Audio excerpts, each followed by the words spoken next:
Some weapons are only found in the hands of the gifted, divine weapons. Such weapons are the materialization of the human soul, a weapon with unique abilities. One noble family once defeated an evil god. People from this family are born special. They have a strong and powerful body. These people have incredible talent, and with all this, they are divinely armed. The boy was born into this ducal family. Of course, he had to become a hero who would proudly wield his sacred or divine weapon. Or rather, it should have been so because at the oracle ceremony, at which the divine armament of a person is usually determined when he is still a child, the boy received nothing at that ceremony. So he became the only loser in the entire history of his ducal family, the catastrophe. The other children pushed him to the ground and called him a disgrace to the family. The offender was a red-eyed and white-haired boy. His name was Zane, and he was the second son of the catastrophe family.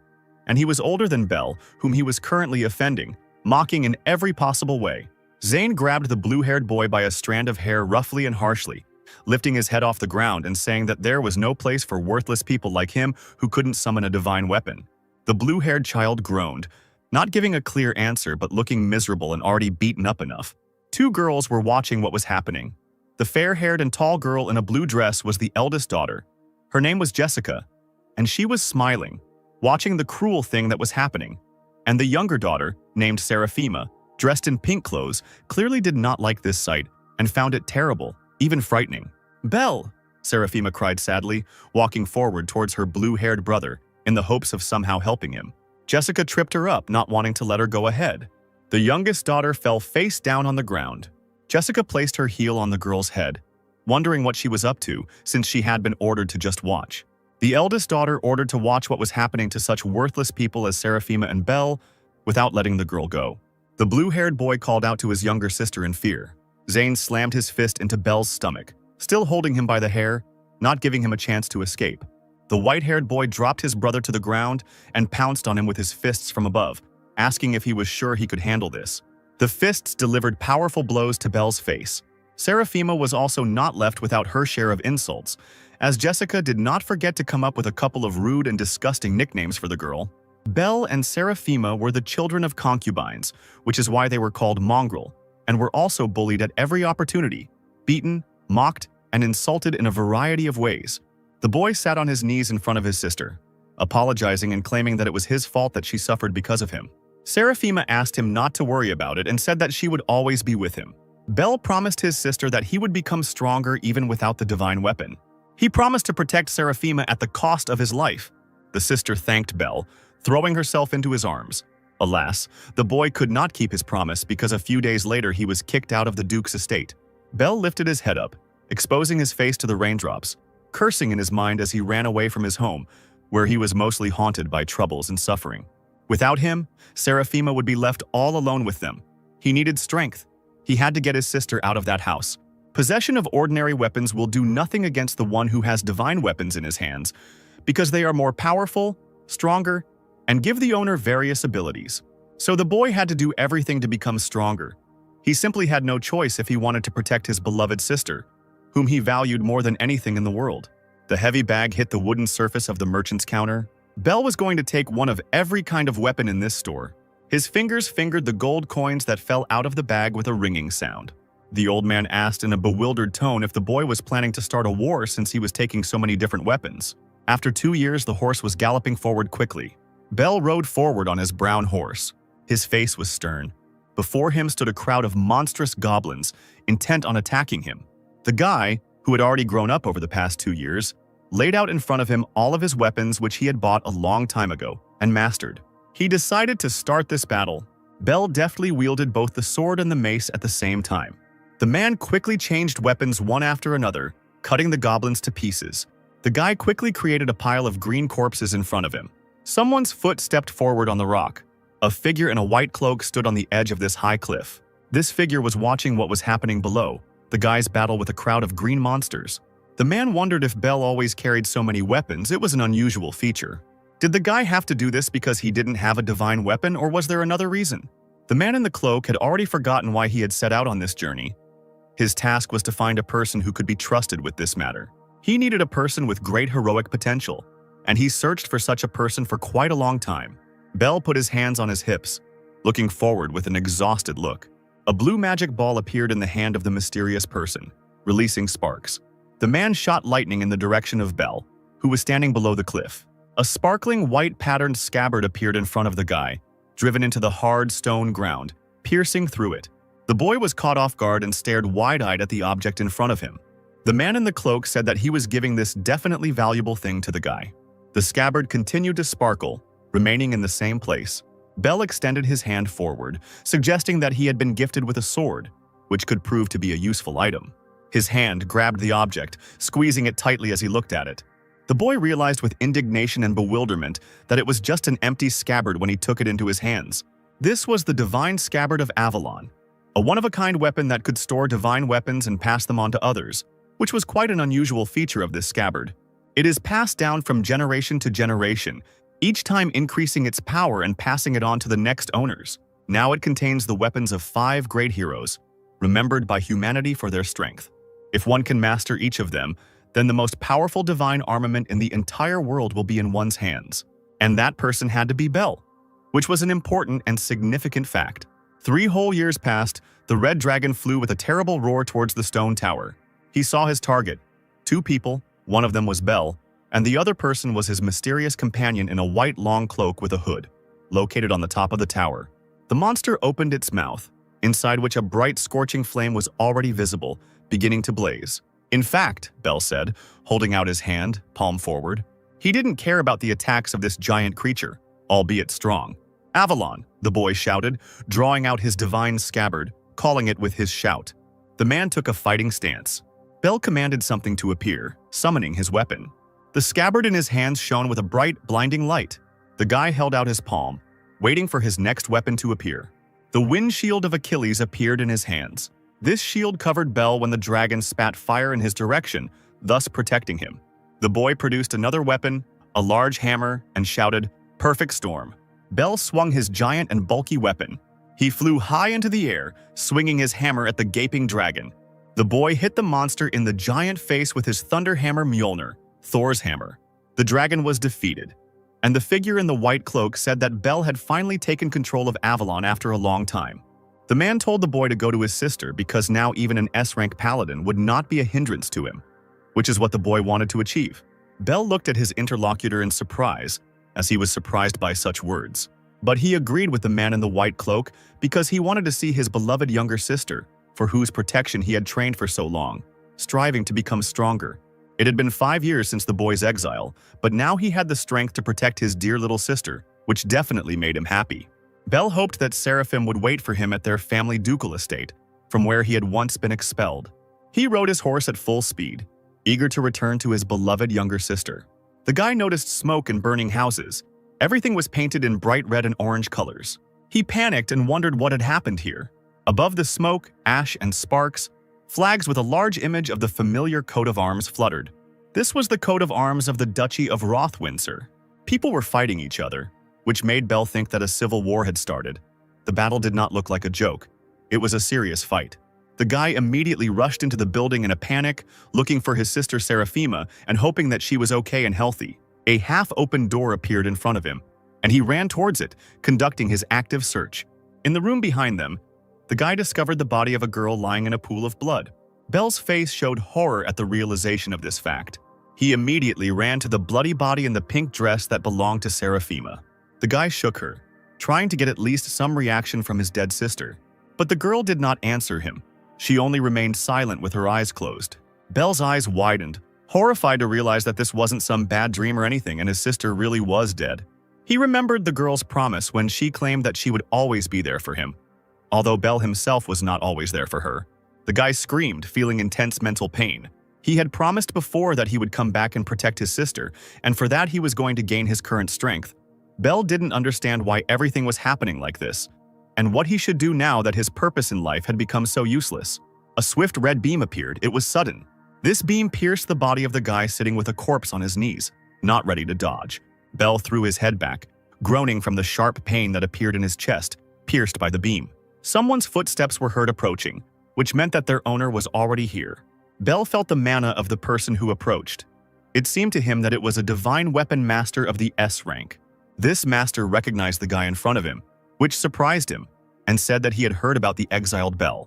However, it didn't matter to this man, because he was going to reunite the boy with his sister by sending him to the world of the dead. Belle realized that it was this person who was guilty of the girl's death, killing her and leaving the body here. The man told the boy to be a good brother and keep Seraphima company forever, intending to kill him. Belle indignantly shouted at his interlocutor, asking how he dared to behave like that. At the moment of his death, he realized that he was dying without taking revenge, and the guy was not ready to accept it.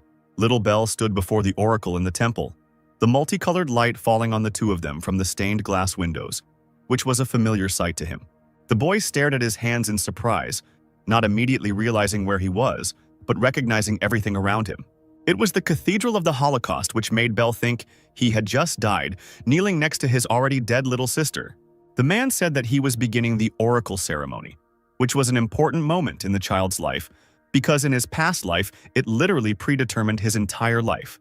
The boy wondered if this meant he had been transported back in time to his childhood, and if this meant that everything could be changed. The oracle told Belle to stretch his hands forward to visualize his divine weapon in his mind. The boy thought about his weapon and what it could be.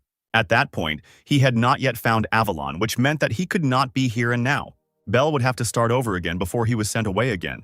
So he focused on the feeling in his outstretched arms, hoping that this time it would be different. When a blue light appeared in his palms, the boy could not believe his eyes, as he did not expect such a thing. There was no doubt that in his hands was the very Avalon that had faithfully accompanied him in his past life. He could now start all over again, with this thing in his hands, for this scabbard was strong and powerful. The boy was ready to change his destiny thanks to his strength, which was not there in his past life at this age. And so his real life begins, a life for which he was now ready. In Belle's hands was the divine scabbard, Avalon. The oracle said that the divine scabbard was a rare thing. This scabbard was special, and not everyone was given such a thing. Belle asked the man if he was sure he couldn't fight with the scabbard, as that was exactly the kind of conversation the boy expected from this grown man. The oracle answered negatively because he wanted to say something else, not this. The boy didn't need to worry, because in his hands was the best divine armament in the entire world. If he had gone back in time, then Seraphima should still be alive. So the boy ran as fast as he could towards her room, hoping he was right. Belle couldn't help but think about his sister. He prayed in his mind that she was alive. His hand grabbed the golden handle of the wooden door that served as the entrance to Sarah's bedroom. The girl sat on a red chair in front of a large window, looking out of it. Her hands folded on the hem of her pink dress, which she often wore. She turned her head, greeting her brother, who entered with a joyful smile. Belle thought that he had not seen his dear sister for a long time, because at first he spent 5 years trying to become stronger and reach a new rank. And when he returned, he found his beloved sister already in the form of a dead bloody corpse. Seraphima was the same as the boy remembered her, kind and smiling. The girl ran to her brother, ready to greet him. She asked Belle with anticipation how his ceremony went, and what divine weapon he received. The boy hugged Seraphima tightly instead of answering, as he was very glad that she was alive and well, although it was difficult for him to believe his eyes. The girl asked if Belle was okay. He was acting unusually for this part of his life. The boy begged her in his thoughts for forgiveness for the fact that he could not protect her in his past life. He was sorry, although he could not tell Seraphima about it. Belle remembered hugging his sister's dead body and screaming in despair over her body. It was a difficult, albeit recent memory for him. But this time he would not allow a tragedy to happen. The boy promised that this time, Seraphima would not experience any pain or sadness, because he would not let anyone hurt her. That now everything would be different. The girl muttered that it hurt, and Belle immediately released her, apologizing, stunned by the realization that his embrace had been so tight because he had become emotional. Seraphima said that there was nothing wrong with that, because her brother's hugs made her happier because of her not-so-happy life. "Brother," the girl said in surprise, paying attention to something. She was surprised to see Belle crying, tears streaming down his face as he couldn't hold back. Seraphima stroked his head as a gesture of consolation and said that no matter what happened, everything would definitely be okay, because he had a sister who loved him no matter what. The boy's eyes widened as his tears continued to flow, but he did not utter a word.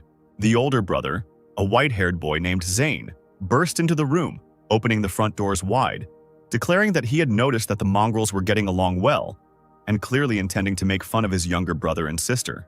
He smiled, realizing that he had found Belle, as he had been looking for him after the oracle ceremony. The girl fearfully squeezed her brother's shoulder with her hands, and he frowned when he saw Zane, and was clearly not happy. The white-haired boy said that he had heard everything about what happened. He leaned on Bel's shoulder, reminding him with interest that something interesting had happened at the ceremony, which meant that the priest had told Zane everything. So he had come to mock the blue-haired boy, because such a pastime was the favorite pastime of the second son of the Catastrophe family. Bel answered honestly that he received the scabbard. Zane snorted in disdain when he heard this information, after which he laughed, because the scabbard is not even a weapon, but for a mongrel like Bel, they are quite suitable since he is not worthy of more in his eyes. The white-haired boy asked how his younger brother was going to fight with the scabbard, since it wasn't even a full-fledged divine weapon that was usually obtained through the oracle ceremony in their noble family. Bel's hand clenched into a fist, expressing his anger. He told his older brother to take back his harsh words, fighting back for the first time in his life. Zane asked him back, confused, as he had not expected such a bold reaction in the form of some kind of resistance. The blue-haired boy repeated his order, louder this time, so that Zane would be absolutely sure of what he heard. The eldest son of the Catastrophe family indignantly asked if Bel dared to be insolent to him. This had never happened to him before. He raised his fist, claiming that he would teach his younger brother how to talk to older children. Bel swung his fist. He hit Zane with a powerful punch to the stomach. The white-haired boy doubled over in pain and began to cough. He fell to his knees, still coughing, as the blow was strong and unexpected. Bel said he warned him not to dare to offend or insult his sister. Zane insulted the boy by calling him a very rude word. He told me not to play these stupid, naive games with him. The eldest son claimed that he would make Bel cry and beg for forgiveness, and if he did not obey, then Zane would roast him with his spear, and he was confident of his future victory. It was the igniting fire spear, Zane's personal divine weapon. Bel told his sister to step back because he wanted to protect her. He stroked Seraphima's head, assuring her that everything was fine. The boy asked to provide everything to him, as he was going to deal with the offender. He summoned his Avalon, his special weapon. His divine scabbard appeared in his hands. Zane asked if the boy really believed that he could defeat him with this scabbard, since this thing could not even be called a full-fledged weapon. The elder brother was an E-rank paladin, so he was confident of his victory, because logically he should be stronger than his younger and pathetic brother. Bel remembered that he knew about this information, ranks, and powers. Paladins are divided into ranks depending on their strength. When you receive a divine weapon, you are assigned F rank. As soon as you manage to pour your mana into it, it is assigned rank E. D rank can only use special attacks. To rise to rank B, you need to awaken the unique abilities of the divine weapon. Zane was so proud that he had achieved E rank at 14 years old, but he still had a lot of room to grow. He was not super strong and powerful yet. Bel chuckled softly at his opponent's self-confidence. The eldest son indignantly and loudly asked what his interlocutor was laughing at. The blue-haired boy said, wanting to tease his interlocutor, that Zane was acting very cute. He swung his divine fire spear in an offended manner and shouted that he would show Bel where his place was. Seraphima screamed in fear, worried about her brother, because she had already seen how Zane had ruined Bel's life more than once. The blue-haired boy waved his hand over his scabbard, commanding the Sword of Light to appear. He summoned Calibarn, and a giant magical dagger appeared in his hand. A look of horror crossed Zane's face as his opponent knocked the spear out of his hands, leaving him disarmed. He wondered what kind of sword it was and where it came from. Zane fell to the floor, the shaft of a spear broken in half in his hands. The red-black blade flew up some distance, but slightly changed the direction of its flight, after which the tip fell between the white-haired boy's legs, causing him to squeal in surprise. He couldn't believe his eyes because Bel's scabbard was originally empty, and now he was using a divine weapon that appeared out of nowhere. The blue-haired boy came closer, asking, "What now? What will happen next? Will Zane make him cry and beg for forgiveness like he promised just recently?" The older brother accused Bel of deception, since he did not know that he had a weapon, and hiding the weapon was a dishonest move in his opinion. The white-haired boy said that the younger brother would face consequences, and clearly not good ones. He ran out of the room through the open doors, intending to run and complain to the Duke, his father. Bel ran after him, asking where his brother was running, since they hadn't finished talking. The blue-haired boy summoned the flame gun Ragnarok, a firearm. He fired one loud, fast, powerful shot. Zane quickly ran forward, frightened by what had happened. The bullet flew past the running boy's ear without hitting him, but this projectile came close. It left a hole with cracks in the surface. Zane stared in shock at the hole in the wall in front of him, which created cracks in the wall. "What?" the boy thought in amazement, shifting his gaze. Bel had a gun in his hands, which was a surprising fact. The older brother was surprised by this, because the blue-haired boy had a sword before. This was surprising, because Belle could not have had several divine weapons. The younger brother told Zane not to contact him or Sarah again, unless he wanted to face the consequences. He told his older brother to remember this, pointing a gun at him and clearly threatening the boy. Fear appeared on Zane's face. Belle said that if he touched his sister again, he would get a bullet in the forehead, which was not a joke, but a serious threat. The white-haired boy ran out of the room screaming. He was horrified by what had happened. Seraphima was shocked by what happened and spoke about it, admiring her blue-haired brother. Belle asked if she was okay. The girl was initially afraid that Zane would beat them again and asked if it was her brother's divine weapon. The blue-haired boy asked if he hadn't said before that he would sort everything out. He did as he promised. Seraphima said with delight and a sincere smile that her brother was incredible. Belle wouldn't let anyone wipe the smile off her face. A male adult voice asked Zane if this was true. The boy confirmed his words to his father, addressing him as his lord, Duke Galleon. Catastrophe, a gray-haired bearded man, realized that Belle had obtained several divine weapons. Kneeling, Zane said that his little brother had an unusual weapon. Perhaps he made a deal with the devil. The boy believed that they should expel Belle now. His father, however, was interested in this whole situation. He stood up and walked past his son. Zane asked where he was going, and the Duke replied that he was going to visit Belle. The man needed to see what was being told with his own eyes. Belle exhaled with his eyes closed. He fell face down on his bed, assuming a lying position. Even though the boy managed to defeat Zane, he was still in the body of a child. Belle was completely exhausted and had difficulty controlling his mana. He was going to shoot a fire bullet, but he only managed to shoot a normal one. Right now, the boy was only strong at the E rank level. This could not go on any longer. Belle remembered events from the past, the Civil War. Then the Rothwindsor family attacked them. This was another famous family that the Catastrophe family had a long feud with, so the reason for their attack could have been anything. Belle was sure that the dark figure who killed him and his sister was a man from the Rothwindsor family. This time the boy promised to protect Seraphima, but to do this he needs to raise his status in this house. The doors to the rooms swung open. Lying on the bed, Belle turned towards the entrance. Duke Galleon entered and said that they had not seen each other for a long time. The boy wondered what his father was doing here. His father was the Duke of Catastrophe. In the great battle that took place 20 years ago, the Duke fought alone against the evil god and the famous monster Tartaros. He traveled through the dark continent where monsters live and was called the Holy Sword of Genesis. Galleon's eldest son also came with him. Belle understood everything. This meant that the Duke knew something, but this was even good in Belle's opinion. The best way to improve his status is to make his father pay attention to him. The boy knelt down, respectfully greeting the Duke. Galleon Catastrophe said that the youngest son had truly changed. The man said that he came today as Belle's father, offering to talk. The boy was afraid that one wrong word and the conversation would get out of control. They must be responsible for their own words and actions. The Duke chuckled thoughtfully after hearing these words. He ordered his youngest son to rise from his knees. The man decided to support Belle if he really thought so. The boy felt the pressure. The Duke's gaze was terrifying as he asked if Zane and Belle had ever fought when the man had banned fighting in his house. So why did the blue-haired boy hurt the brother he was supposed to respect? A bead of sweat ran down Belle's face and he became nervous. Zane smiled evilly as he looked at this, thinking that his brother was finished. No one in this house could stand up to my father. Belle frowned. He replied that he got angry then because his older brother was bullying his younger sister. Galleon understood this and asked if the boy had broken the rules because of a small offense. Belle agreed with this, and he did not regret it. The Duke clutched his sword, asking if his son really did not regret breaking his rules. The boy replied that abandoning those you love is a real shame for a paladin. He will protect his sister even if his opponent is his older brother. The man listened to him thoughtfully. This is the knight's path chosen by Belle. The Duke drew his sword and pointed the tip at his son's neck. He asked whether the boy would stick to this path if his father became his opponent. Belle confirmed that he would protect the girl from Galleon as well. The man thought about these words. He definitely enjoyed it. So the Duke said he would pretend nothing had happened, which startled his eldest son standing nearby.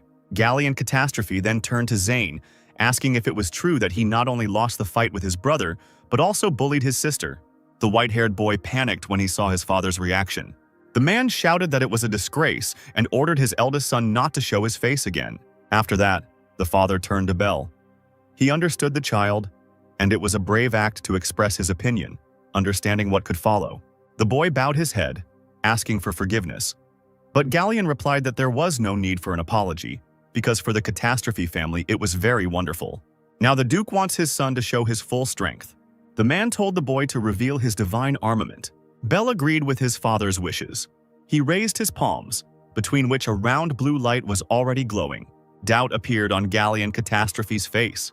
The boy held his scabbard between his hands, saying that this was his divine armament, called Avalon. The amazed man thought it was impossible.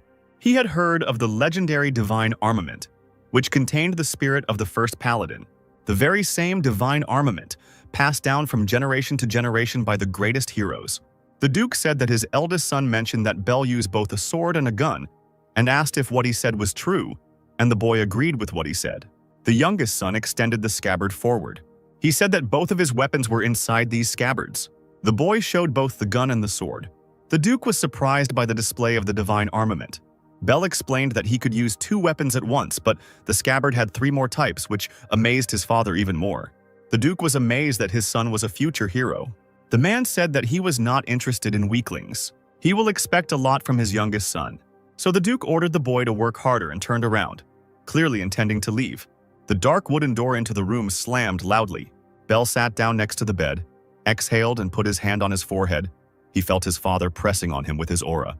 But now, Galleon Catastrophe expects a lot from his son, and the child must show his strength, even though he remains a child. The boy needed to get D rank as soon as possible, and he had to wait for as many monsters as possible while increasing his mana. Bell confidently decided to start by hunting orcs in the forest. It was a dark night outside, the sky was deep blue, and there was a big, round white moon on it. A giant, ugly green goblin head oozed blood as it lay severed on the ground. A large amount of dark red blood spurted out again. Something light blue flashed over another orc corpse lying on the ground. The light silhouette of an animal passed by. The creature's predatory fangs were covered in blood. A huge blue and white wolf opened its mouth, its red eye glowing in the eerie darkness. This forest was very memorable during the day. After Bell was banished from home in his past life, he trained here. But strangely, the boy went into the very depths where all the monsters are.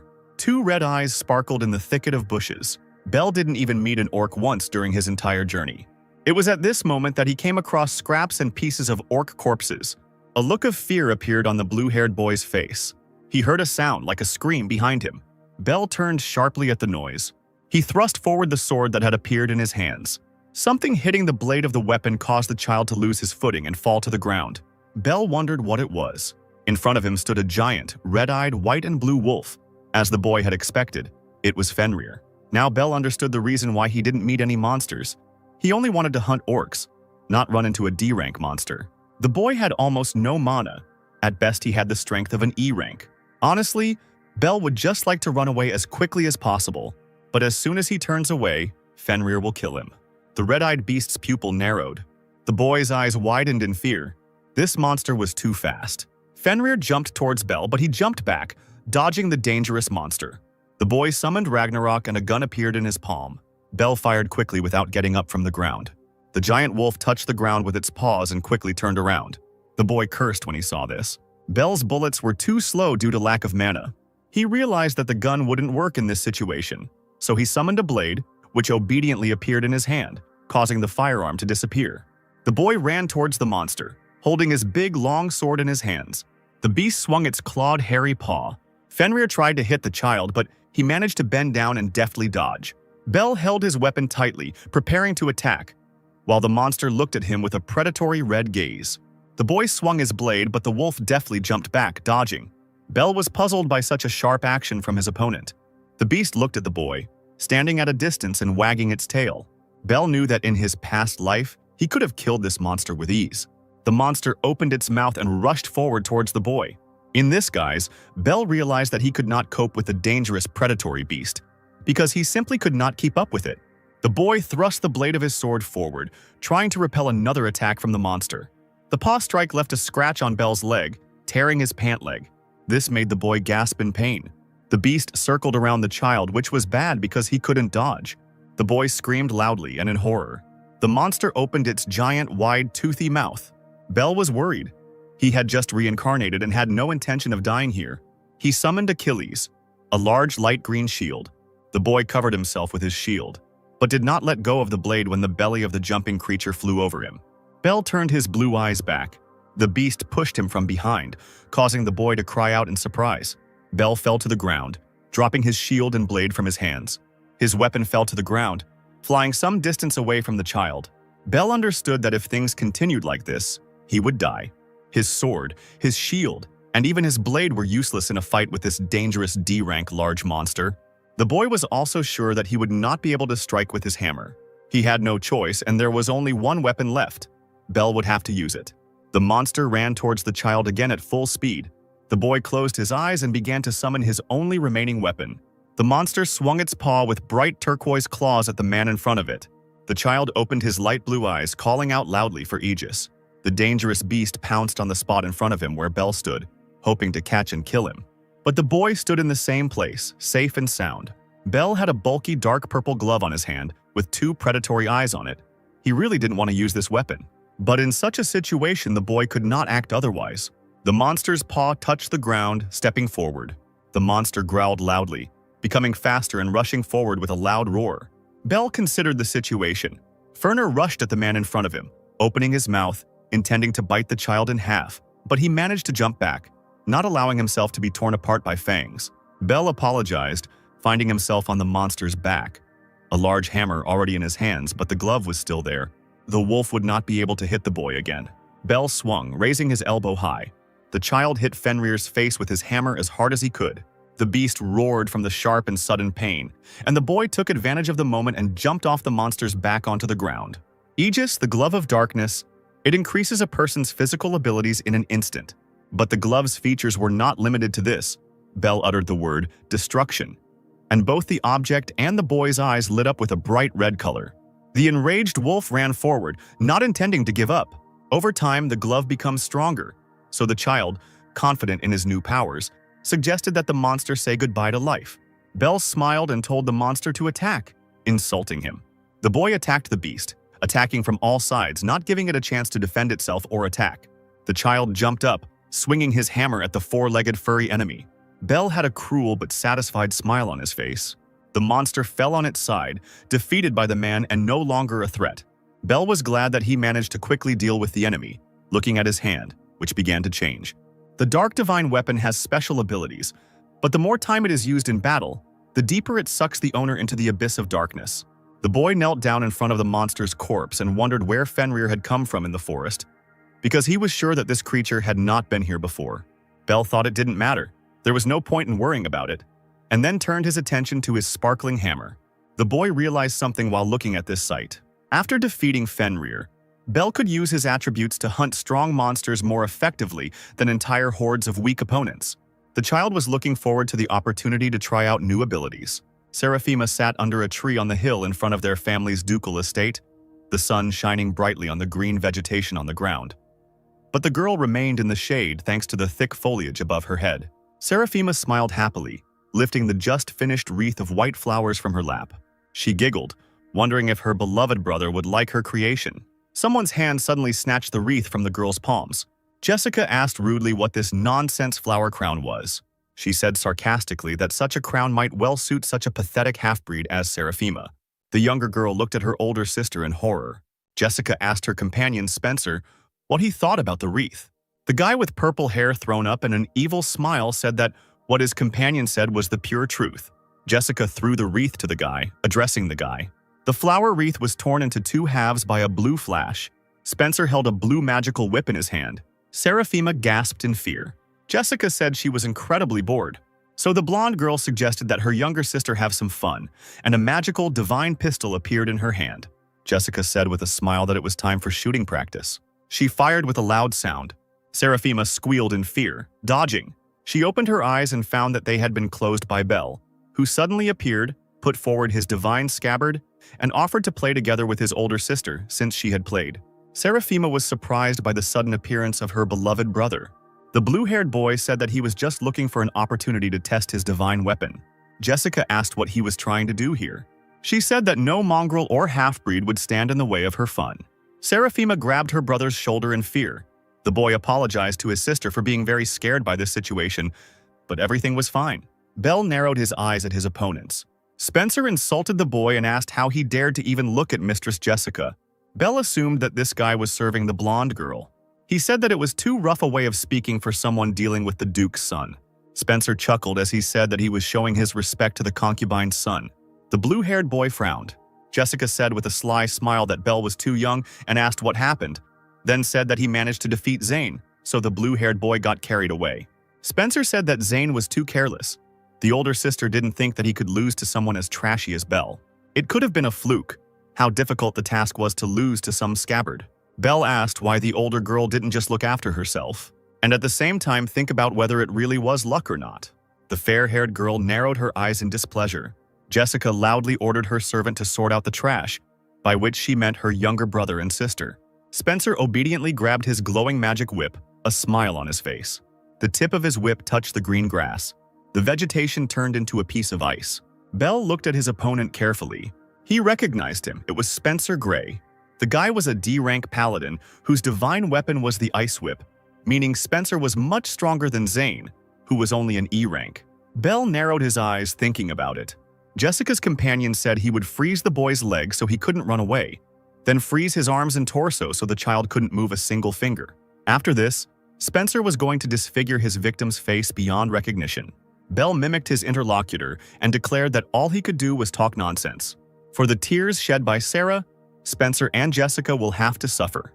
The guy told Belle not to look at him like that. Spencer declared that the boy would turn into an icicle and swung his divine whip. The whip whistled past Belle's ear. Jessica was very surprised that her younger half-blood brother managed to dodge such a blow. For a D rank, Spencer had good control over his weapon. But compared to the training Belle had undergone in his past life, what was happening now was kindergarten. Seraphima was delighted with her brother's actions, comparing them to dance movements. Spencer said the boy was simply running away from him, turn after turn. Belle chuckled when he heard these words. He agreed, deciding that he would no longer dodge. All three were surprised, both sisters and the guy. Belle was curious how Spencer was going to turn him into an icicle and do other things he promised earlier. The guy said that Jessica's younger brother was even dumber than he had previously thought. Spencer promised that, as the boy wished, he would freeze him to death. He swung his whip towards Belle, who had spread his arms out to the sides. The whip flew writhing towards the boy's body. Seraphima screamed in fear. Belle's legs were trapped in blocks of ice. The boy's hands and even his body began to freeze slightly. Spencer chuckled, explaining that his opponent was now immobilized, which opened up some options for him. Belle asked if that was all the boy could do. It was the blue-haired boy's turn. Spencer frowned, not understanding what was going on. Belle raised his ice-bound hand and called forth Ragnarok with a loud cry. The scabbard hanging at his side glowed white. The boy's divine pistol appeared in his hands. Spencer was shocked by the appearance of the second divine weapon. Belle pointed the gun at his other, still frozen hand and shouted, "Mana release!" A bright yellow flame flared from the barrel of Ragnarok's pistol. Now that the ice had melted, Belle could move again. Jessica couldn't believe her eyes. Why did her little brother have two weapons, and how could he use the weapon's attributes? Belle said that it was time to pay for what had been done. A fiery volley emerged from the muzzle of Ragnarok. Fear appeared on Spencer's face. His whip writhed again, creating an ice flow for self-defense. Spencer's silhouette was visible in the ice flow, with a displeased look on his face. The boy laughed, confident that Belle wouldn't be able to hit through that thick ice. The boy said it was as easy as pie. He fired his pistol again. The fiery projectile pierced the ice flow and flew into Spencer's face. Horror and bewilderment appeared in the guy's eyes. A fireball hit him in the stomach. Spencer flew back with a loud scream. He fell to the ground with the grass. Jessica stared at his body in horror. The blonde girl understood that Belle had broken the ice. Was he really stronger than a D rank? Jessica herself was an E rank. In this situation, the girl had no chance. The blue-haired boy walked towards his older sister. He said it was all over. The girl squealed in fear, putting her hand forward. She took her divine pistol with trembling hands and fearfully ordered Belle to go away. Jessica fired several times, but the projectiles flew past the blue-haired boy's head. The girl screamed in fear for Belle to get away from her. She took a step back. Jessica tripped as she stepped back and fell onto the grass. The younger brother took a step towards her. The girl gasped in fear. Her pupils narrowed. Belle's silhouette seemed scary, dark and threatening to her. The boy ordered Jessica never to approach Seraphima again. Tears appeared in the blonde girl's eyes and she looked like a beaten, pathetic puppy. She rose from the ground and ran away with a scream of horror. Healed footsteps rushed towards Belle. Seraphima suddenly pounced on him with jubilant embraces. The girl worriedly asked if he was okay and if he was hurt. But her brother replied that everything was okay, and most importantly, that she herself was safe. Seraphima was delighted with how her brother fought. She noticed that he was strong. The boy promised to become even stronger to protect his dear and beloved sister. The girl remembered that she had managed to make wreaths, but one was missing, so she decided to give the remaining wreath to her brother, even though she had made it for herself. She placed her flower creation on her brother's head, thanking him for always protecting her. It was a gift from his sister. Belle smiled widely, thinking that one day the entire nation would honor him. But there were still some problems. Even the knights and servants despised them for being the children of a concubine. And even though Jessica and Zane were defeated, it wouldn't change anything. After some time, the older brother and sister will start bullying Seraphima again, hurting her in every possible way. So as the girl's brother, Belle must show his status in the house to protect her. That was all the boy needed now. It was still daylight, bright and sunny all around, and the estate building shone with blue roofs. Duke Catastrophe stood under a tree, holding a sword in his hands. His eyes were closed and his face was calm. The wind carried a small green leaf forward. Galleon swung his weapon sharply and menacingly. The sheet was cut lengthwise into thin pieces. Behind the man stood his youngest son. The Duke asked what Belle needed. The boy replied that he simply wanted to ask the man for permission. Galleon Catastrophe asked what kind of permission his son needed. Belle dropped to one knee in front of his father. The man watched the child closely with his eyes. The blue-haired boy asked for permission to take the exam to obtain C rank. The Duke was surprised that Belle wanted to take the exam. The boy replied that he wanted to serve the king as a member of their family. In exchange for the royal family's recognition of their status, the ducal family is required to carry out royal duties. Usually the tasks are given like protecting important people, destroying monsters, and other similar things. But among these, there was also one very fast way to improve your status in the family. This method was to get achievements for difficult tasks. And to accept such tasks, a higher rank was needed. The Duke saw that his youngest son was full of ambition. But Galleon still believed that it was still too early. The man explained that one had to become a full-fledged paladin before reaching C rank. Belle is currently only at F rank, as he just received his divine weapon. Galleon Catastrophe stated that if the boy wanted to advance in rank, he should start with the E rank exam. Belle handed the man the giant fang he had been carrying in a makeshift bag made from a piece of light fabric, thinking it would change the adult's mind. It was Fenrir's fang, which surprised the Duke. He asked how the boy got such a rare thing. Belle extended his palm forward. A large war hammer appeared in one of the boy's hands. This hammer sparkled with small lightning bolts across its large part. Belle said that, although with difficulty, he managed to defeat Fenrir. His father was surprised that he could use attributes. This meant that the boy had received the weapon's properties and had defeated Fenrir single-handedly. He was clearly stronger than a C rank. Galleon Catastrophe was ready to allow his son to take the exam. He also told the boy not to disappoint his father. Belle confirmed that he would not do so. There were a lot of people near the round building, and someone in the crowd said that there were enough candidates here. Probably for many, C rank was a kind of ceiling. There were rumors that victims happened every year, and many guys were interested in how the exam goes. Two grown men noticed something strange among the local crowd. Belle walked past them, and they were surprised by the fact that he was a child. The boy approached the girl standing behind the counter and asked if they were accepting orders here. She in turn asked who he was and whether he had an escort. Belle replied that he wanted to pass the exam, which amazed his interlocutor. She said with excitement that he would have to come back later when he grew up. Belle asked not to be treated like a child because he was also a paladin. The girl chuckled thoughtfully and uncertainly when someone's voice said that it was enough to play paladins. The red-haired youth said that there was no place for small children here and told the boy to get out of here. Belle became nervous, wondering who this guy was and realizing that he would not be easy to deal with. All the people turned their attention to this self-confident man in a green cloak. It was the strongest D-rank paladin named Lennox Bright. His divine weapon was the grass sword, rumored to hit 8 times with each swing. It was incredible, and this paladin had his own big fans. This guy said that if Belle wanted to get a C rank, he had to be at least a little bit as strong as him, Lennox himself. The blue-haired boy thought about the fact that this man was the strongest in this rank. Lennox leaned over to the child, wondering if he even had a divine weapon. Belle confirmed this by showing his divine scabbard. The guy snorted contemptuously. He didn't believe that the boy's weapon was some stupid, pathetic scabbard, considering such a thing nothing more than trash. Some guy in the crowd was surprised that such a useless divine weapon existed, and some girl was glad that she wasn't born as useless. Lennox Bright didn't mind if the foolish child was going to die here, but he didn't like the fact that Belle's participation in this exam couldn't put them on equal terms.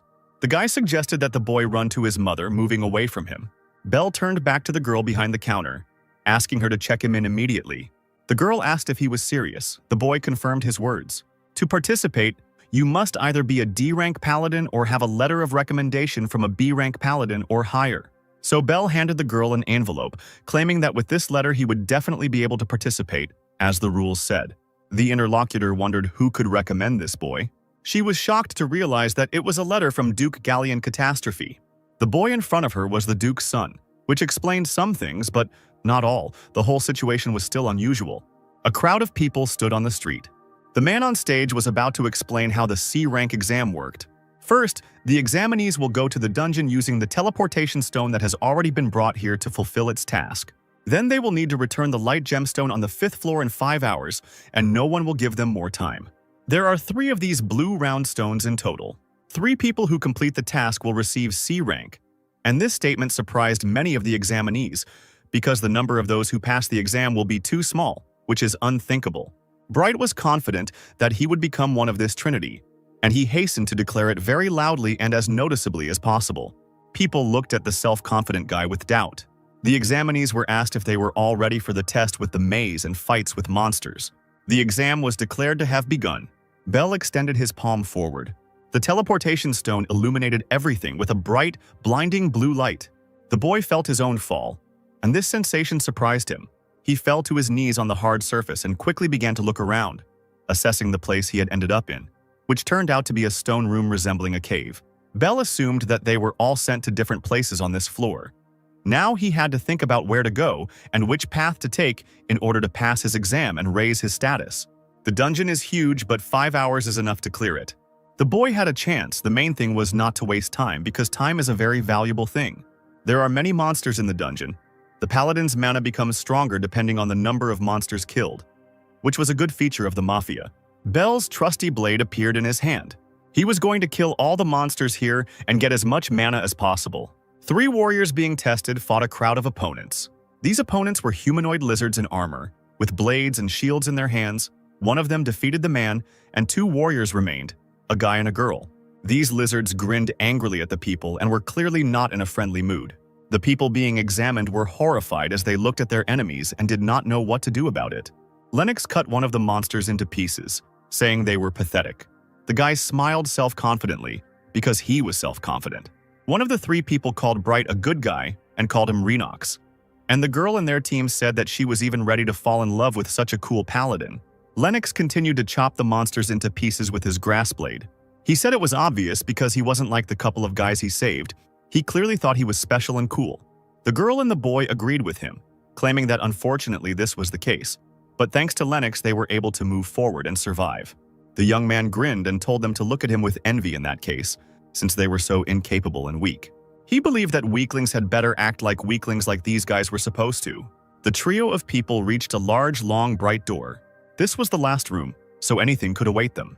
Bright hoped that there was something interesting and valuable in it. Maybe there were even spheres leading to the end of the rank exam.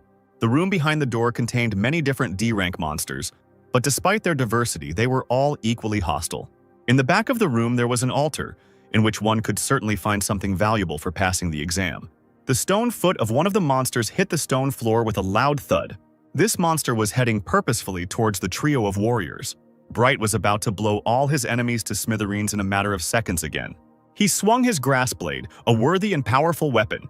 Lennox found his opponent to be tough, which is why he remained unharmed and, most importantly, alive. The monster swung its heavy fist. Its attack must have been powerful. With all its might, the monster brought down its blow on Bright, who had been so self-confident until that moment, causing his confidence to be undermined very quickly. Lennox coughed and screamed as he flew some distance away from his opponent. He was puzzled that his sword could not cut through the enemy. The guy's companions were also puzzled and frightened. They also began to be attacked by various monsters of all kinds from all sides. The boy swung his weapon, hoping to damage the creature. He cut the blue monster in front of him into 2 halves, after which this creature began to recover very quickly, since attacks with blows did not work on it. The girl couldn't reach the predatory purple-feathered flying humanoid creature above her with her sword. The monster waved its wing at the girl, causing her to scream. Bright wondered, as he looked at this battle, if this was the final room for the C-rank exam. The stone fat man looked menacing, and in this room there were only monsters with resistance to one particular weapon, which significantly complicated the rapidly approaching battle. The monster swung his fist at Lennox, who was sitting on the floor after falling. He closed his eyes in horror and covered himself with his hand. He was already sure that they would be killed, and their life would end within the walls of the labyrinth for the exam. But the monster was broken into stone chips by the huge hammer of Bell, who suddenly appeared. Bright opened his eyes slightly, not understanding what was happening. The boy exhaled, saying that he was almost late. He placed his foot on the head of the defeated monster and said that he had been too busy killing all the small monsters.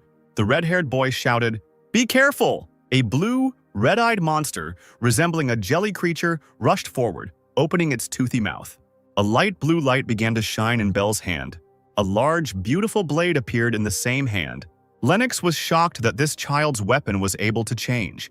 The boy did not hesitate, and with a quick swing of his sword cut the attacking creature into pieces. A fast, winged monster was already rushing towards him from above. Bell summoned Ragnarok and a gun appeared in his hand. The gunshot left 3 round holes in the flying creature. The 2 warriors were surprised and shocked, not believing that this was all serious, and that the boy's weapon was not just some blade. Lennox wondered where this kid got so many weapons. In addition, the boy was good at it, all types. There was no time left, so Bell decided to finish quickly and began to skillfully wield a sword and firearms, deftly dodging the monsters. Bright could even think that this was not an ordinary child in front of him. The boy deftly cut down the last enemy. After this, Bell, having defeated all the monsters, went up the stairs to the altar. There lay 3 light round blue spheres. The 2 warriors followed the boy with admiration. They were terribly interested in how he was able to defeat all the opponents single-handedly and how he carried so many weapons with him. Bell frowned as he listened to these questions. The 2 warriors turned to Bright, who remained behind. They said it wasn't cool, this guy acted all cocky but lost like a total wimp. Lennox sighed sadly, looking down. The 2 warriors remembered the spheres and were glad that they could now be called C-rank warriors. Bell suddenly summoned his giant hammer Mjolnir. He took one of the spheres from the holes in the altar. The boy swung the hammer. He brought his weapon down with all his might on the altar, crushing it, turning it into real pieces and crumbs. The 2 warriors cried out in fear when they saw this. They indignantly asked what the child was doing, why he had broken the altar. Bell pointed to the sphere in his hand, saying that there was still 1 sphere left. If they wanted, they could try to take this important thing for the exam. He called the pair pathetic people, incapable of anything other than flattering strong warriors. And the boy called Bright a pathetic person who enjoys humiliating others. Bell considered them all to be people unworthy of being called knights, which was the reason he broke the remaining spheres. A look of confusion appeared on Lennox's face, and a certain pity and sadness appeared on the faces of a couple of warriors. Realizing how true what was said was, the boy walked down the stairs, having said everything he wanted and essentially done everything he wanted to. Lennox said, lowering his head, that he knew he was weak, but too self-confident, and thanked Bell for making him notice it. But the guy had no intention of stopping. At least that's what he claimed. Bell had not expected this emerging honor and ambition in this man, Lennox Bright. The boy said before leaving that they would meet again someday. He was now a C rank as well, something Bell thought about as he emerged from the labyrinth to take the exam. Thanks to the monsters, the boy's magical power became stronger. He felt it, touching his hand, needing it. Only his dearest younger sister Seraphima remained, for whose protection he had raised his status with this exam, testing his strength and endurance. It was a bright, sunny day at the Catastrophe Estate, but the people gathered to discuss important matters clearly had no time for it. Duke Galleon sat at the head of a long table, at which, besides him, sat 2 other men, and on the table itself stood a vase with beautiful white flowers.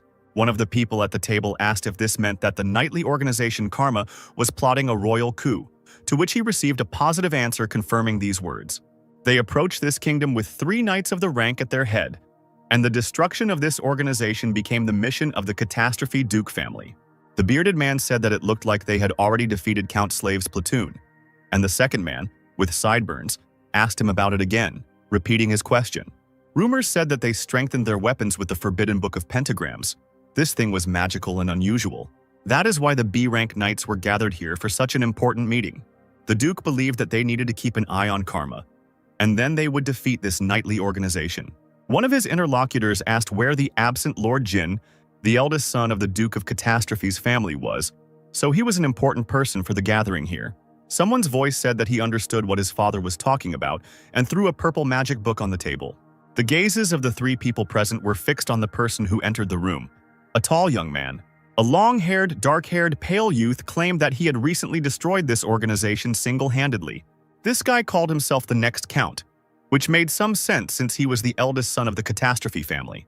At this time, in another room of the estate, a somewhat different atmosphere reigned, quieter and not overshadowed by such important and serious conversations. The maid placed the tray on the hard surface, the contents of which were modest: a piece of bread, a cup of tea, and a glass of water. She informed the lady that she had brought her lunch. Sitting on the bed, Seraphima watched the servants. She spoke her words of gratitude awkwardly, accustomed to such treatment.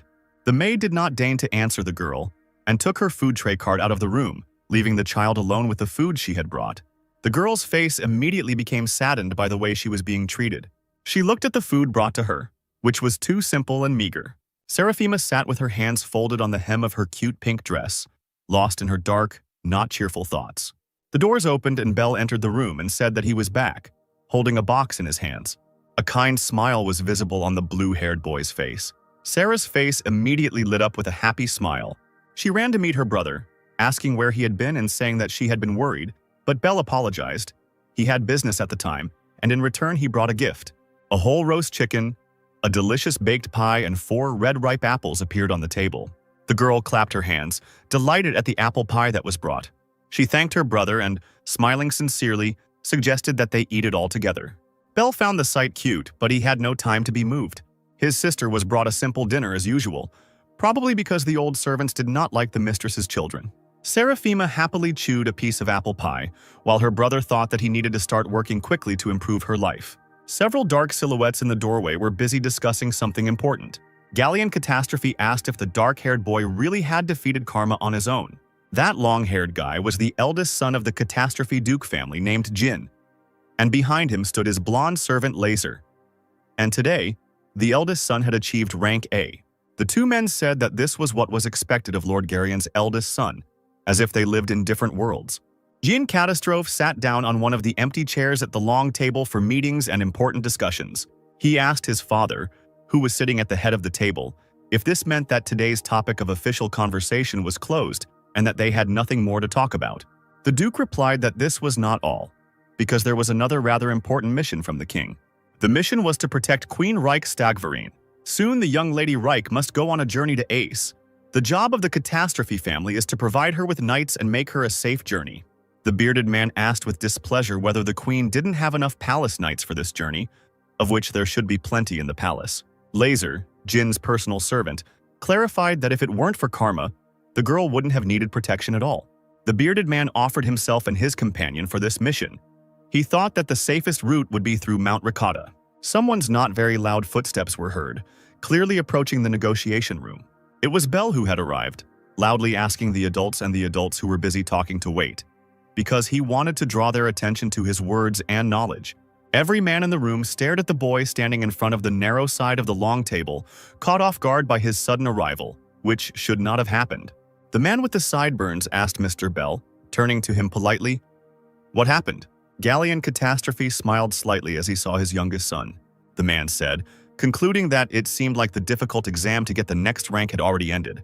The boy announced, holding out a piece of paper, that he had received a C rank. The two men were very shocked by this statement. How could a child have achieved a C rank at such an age? The Duke asked his son what he wanted now, whether he had any goals or wishes. Bell had some good advice for his interlocutor's path. The bearded man asked about this advice doubtfully, not sure if they would need the child's opinion. The boy said that there were no monsters on Mount Ricotta, but it was a great place for robbers to hide, and if you went along the road in the mountains, it would take 3 days to get there. So the child thought and said that it was worth driving through a whole meadow of monsters. The bearded man shouted indignantly that the meadow was a real nest of various and terrible monsters. Bell objected to him because he had something to say about this information. This meadow is inhabited mainly by desky males and dark spirits. There are no other types of creatures there. Both of these monsters are nocturnal creatures, making it safe to travel during the day, making the task of protecting the girl easier. Thus, in the boy's opinion, it would be possible to get there in a day, which is much faster. The man sheepishly agreed with him. deciding that it did make sense.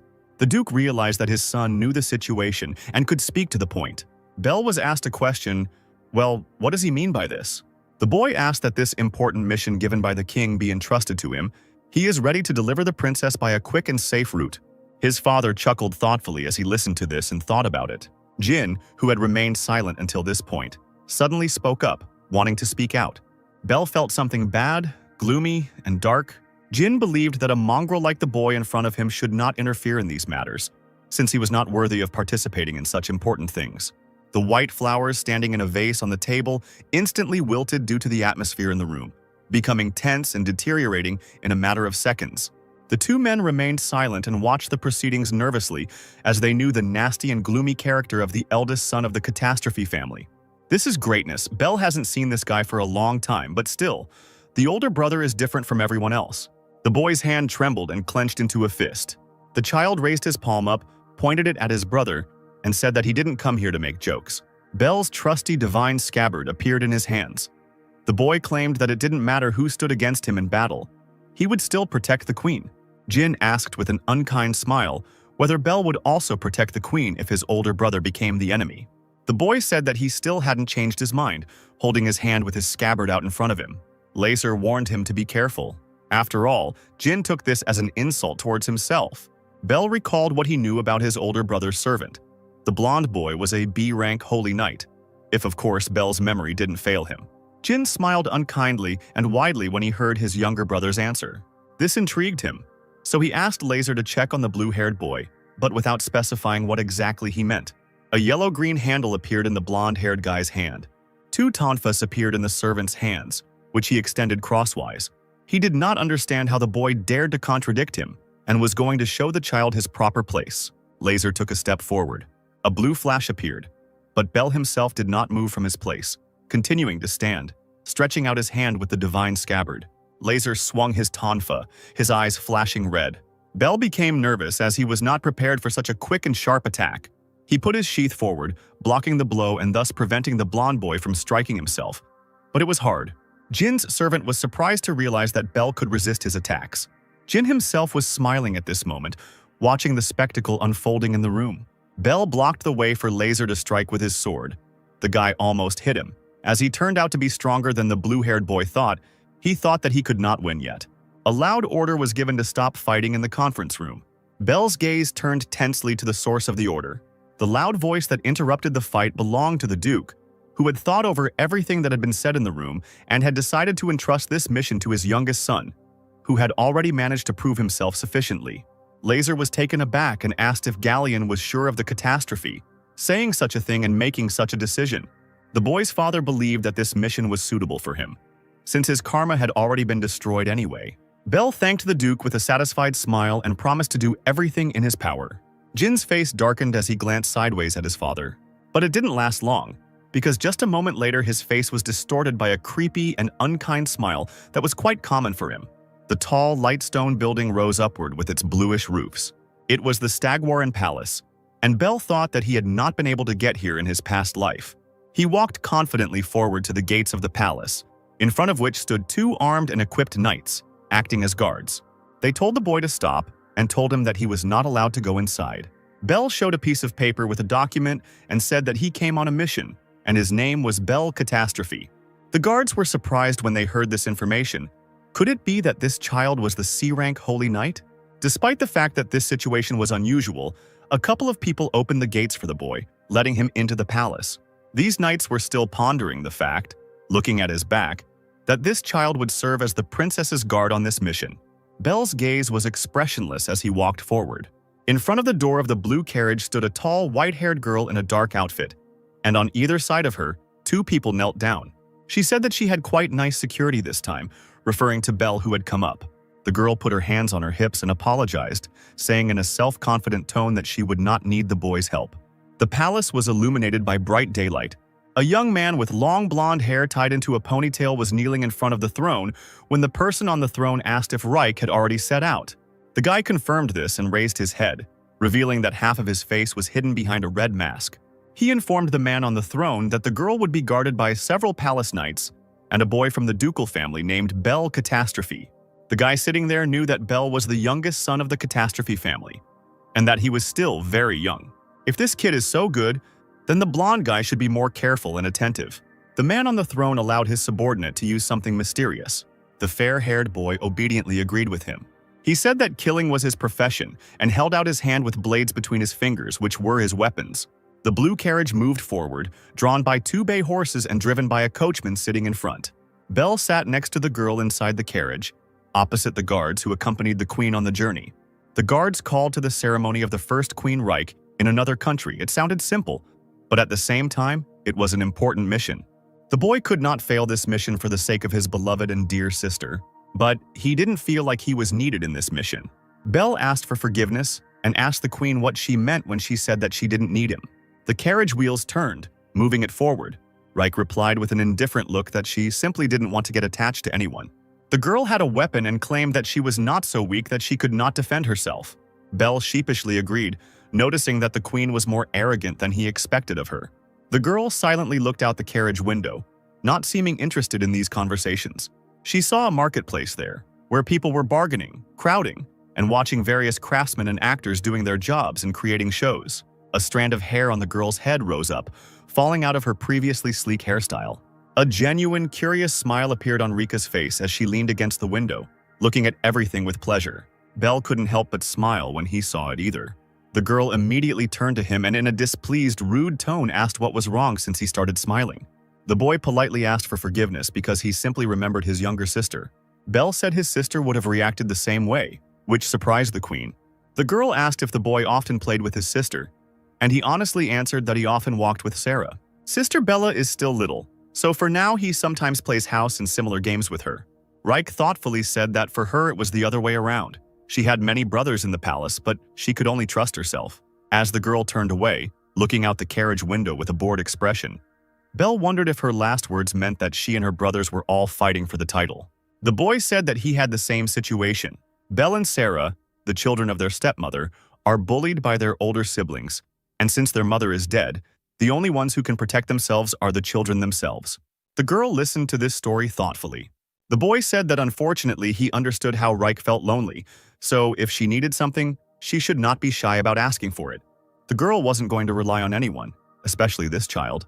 Belle asked her not to talk to him like a child because it was disrespectful. Mysterious figures in cloaks stood behind the tree trunks, hiding in the darkness. In the distance, a gate appeared, illuminated by the light night moonlight. As planned, Reich and his companions reached their destination in just one day. The girl got out of the carriage and complained that she was tired from the trip. A number of people emerged from the gate, led by a fair-haired youth who considered it necessary to greet Mrs. Reich Stagverine. The queen asked the boy who he was. He introduced himself as the leader of the night group in the Kingdom of Ash, named Peter Fred, and thanked the people who had arrived for coming to see them. Belle thought that the leader's name was familiar to him, and that he had heard it somewhere before. However, what could it mean that Peter Fred met them here? The leaves of the trees rustled among a bunch of other night sounds. The individuals in cloaks continued to hide behind the trees. One of the people took out a dagger that flashed in the darkness. The knights still stood in front of Reich and her companions who had accompanied her on her journey. Belle noticed that there were a lot of guards. Suddenly, a dagger was thrown towards them by a mysterious, unknown person in a cloak. Belle shifted his gaze, sensing the danger that abruptly interrupted his thoughts and reasoning. He blocked the dagger flying towards the girl by putting his divine scabbard forward, and it flew in the other direction without hitting its target. Reich was frightened by such an unexpected attack. Horror and surprise appeared on the queen's face. Her 2 guards were also stunned. There was a cry that they were under attack from enemies, and a bunch of daggers and other cutting and stabbing weapons flew towards the people. The boy was stunned by the large number of weapons. Peter Fred drew his sword from its sheath, calling his enemies villains and preparing to fight. He quickly repelled all these swords and daggers, standing in front of the queen and protecting her in this way. The guy had no intention of letting them even touch the girl, and he looked serious. Belle was surprised that the leader of the night group could parry so many swords. Could this really be a B-rank skill? The men in cloaks began to leave when they saw such resistance. Peter Fred ordered Meldia's knights to pursue the people, while he himself was going to hide the princess in the palace. Belle also remained with the knights, preparing to repel all attacks from the cloaked individuals. The girl looked back as she walked into the palace, accompanied by the leader of the knightly group. When they found themselves in one of the palace rooms, and the knight said that they were safe here because the palace's perimeter was protected by his colleagues. Reich said that she did not need to be protected, and she could handle it on her own. The knight said that this could not be done, even if it cost the knights their lives, but he was interrupted by a blow that severed his head. The corpse fell at the girl's feet, covering everything around with blood. Peter Fred smiled as he held his blades in his hands. The princess was frightened when she realized that she was in danger. The guy said yes, even if it cost the knights their lives. But the life of a knight seemed too cheap a sacrifice for Peter Fred. Reich panicked and asked who was in front of her and what he was doing. She realized that Peter Fred was the real killer. The girl took a frightened step back and fell awkwardly onto the floor in a sitting position. Reich looked up at the villain. She tried to summon her weapon, but her hand remained empty despite her attempts to summon it. Peter Fred's face twisted into a creepy, unkind smile as he said goodbye to the sweet princess, hinting at her future death at his hands. A panicked Reich silently prayed in her mind for someone to save her from this brutal killer. Suddenly, a human body thrown out flew into the window, smashing it into tiny pieces with its impact. The blonde killer turned at the sound of breaking glass. The body of the man in the cloak fell to the floor. Apparently, he was either dead or simply unconscious, but he showed no signs of life. Bell stood in the moonlit window opening, looking stern and ready for battle. And he looked around the room into which he had earlier thrown the glass-smashing enemy. The girl stared at him. There was some hope inside her, even though her guard had arrived unexpectedly.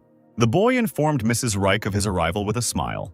But the smile quickly turned into a warlike look as he thanked the princess for waiting for his arrival. The girl was surprised that he was here, as she had already forgotten about his presence and despaired. Bell jumped down to the floor of the room, the heels of his boots hitting the floor as he landed. He confidently said that he would figure everything out himself from now on. Peter Fred said he thought the princess's security was far away. It was strange, but Bell managed to identify the fair-haired youth as the enemy, which impressed the killer, and he could not help but praise his younger opponent. The blue-haired boy replied that he simply remembered Peter Fred. The fair-haired boy asked with confusion and caution what Bell meant by memory, as these words seemed sudden and suspicious to him. The boy confidently said that his interlocutor's name was not actually Peter Fred. He remembered his real name, and it was Von Legal. The killer was taken by surprise by this truthful statement. Bell continued to share the information he knew. The fair-haired guy usually used 3 sets of lightning as a weapon. Von Legal's former targets include Count Slave and Count Bermott, and Count Reisenhardt, which sounded like a question from Bell. The killer asked how the boy knew this. Bell thought he had caught this blonde guy in his past life, but he didn't think that Von Legal had decided to kill the princess, and that hiding behind the head of the knights wouldn't work. The fair-haired boy was clearly unhappy that his identity was revealed so easily and quickly. He chuckled softly and mockingly. Von Legal stated that the boy barely knew him, and whether he really believed that he could defeat a killer of his rank. It was true. Killing a B-rank enemy would be a difficult task. But with Von Legal, it would have been a different matter.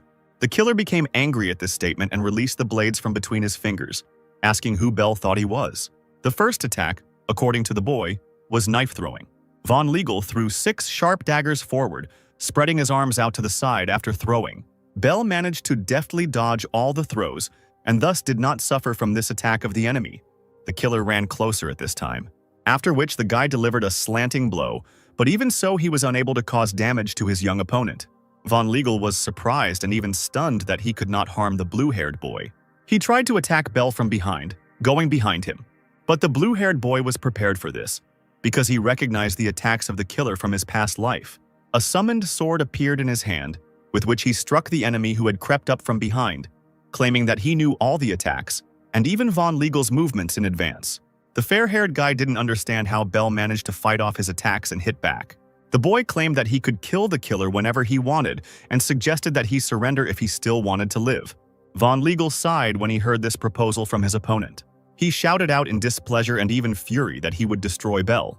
Bell smiled, because he knew one of the main shortcomings of this killer, because the blows of the blonde guy became weak due to anger, which made him more vulnerable.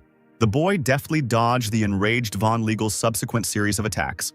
The series of blows included a push, a cut, then a slanting blow, a throwing of a sharp dagger, blows from below, all of which Bell could easily predict due to his experience in his past life.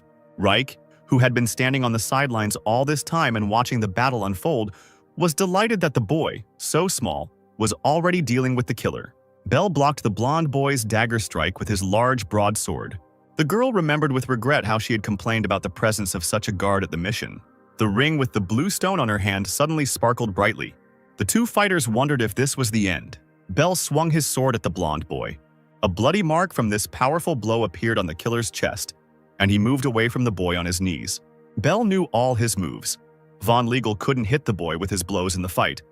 Everything was as he had been told before. The killer remembered the words about the princess's guard from a noble family being an outstanding fighter, and the warnings to be careful. The blonde boy smiled nervously, deciding that it was time for his backup option. Bell wondered if his opponent was referring to the ability of a B-rank weapon, which was that Von Legal could create a stopping electrical barrier. The boy suggested that the enemy attack, because he claimed that he could withstand the enemy's strength. The blonde boy asked if this was true, holding a small bottle of blue glowing liquid in his hands. He grabbed the cork in the neck of the bottle with his fingers. Bell was taken by surprise when he saw the thing in the killer's hands. Von Legal said with a grin that it seemed the boy knew about such a thing as the tears of the Dragon King, after which he picked up the bottle and took a sip of this unusual liquid. The empty glass container fell to the floor with a loud thud. The young man clutched his own chest, his face showing an indescribable expression of incomprehensible emotions. Bell knew that the Dragon King's tears were a very rare item. If you drank this drink, your magic power would increase several times, which meant that if the killer used this technique, the situation would become bad. Von Legal held out his hand with the blades clasped between his fingers and said that the boy would regret not killing him immediately. He threw his weapon forward with a powerful swing of both hands. The blades flew forward rapidly. Bell shifted his blue eyes to the side. He deflected the dangerous blades with his sword in his hands, the deflected weapon sparkling, shrouded in small golden lightning. Von Legal smiled evilly, wanting to attack his opponent again, who was preventing him from killing the princess. He locked the boy in a magical thunder cage, which resembled a golden glowing diamond, with a loud command. Due to the magnetic field, Bell's body could not move, which made him tense. Reich, still sitting on the floor, screamed his name in panic. The boy summoned his heavy, large green shield of Achilles, hoping that it could help him. He ordered the weapon that appeared to destroy everything around. The emerging wind was unable to penetrate anywhere beyond the magical barrier, which complicated the situation. Von Legal snapped his fingers with a malicious smile, ordering the thunder to rumble. Another blade, sparkling with lightning, flew towards the boy in the diamond-shaped barrier. The thunder cage sparkled powerfully, both from the outside and from the inside. Bell screamed in pain, unable to resist the golden lightning. The fair-haired boy laughed as he looked at this sight, asking the child not to worry and not to be afraid, because he was about to destroy the boy. Bell began to lose consciousness, and trying not to close his eyes, he thought that he couldn't die now. Several blue arrows flew forward with a loud whistle. These arrows shot down the flying blades, changing their flight path and preventing them from harming the boy imprisoned in the thunder cage. Some of the arrows shattered Bell's diamond-shaped barrier into pieces, freeing the child and shocking the blonde assassin.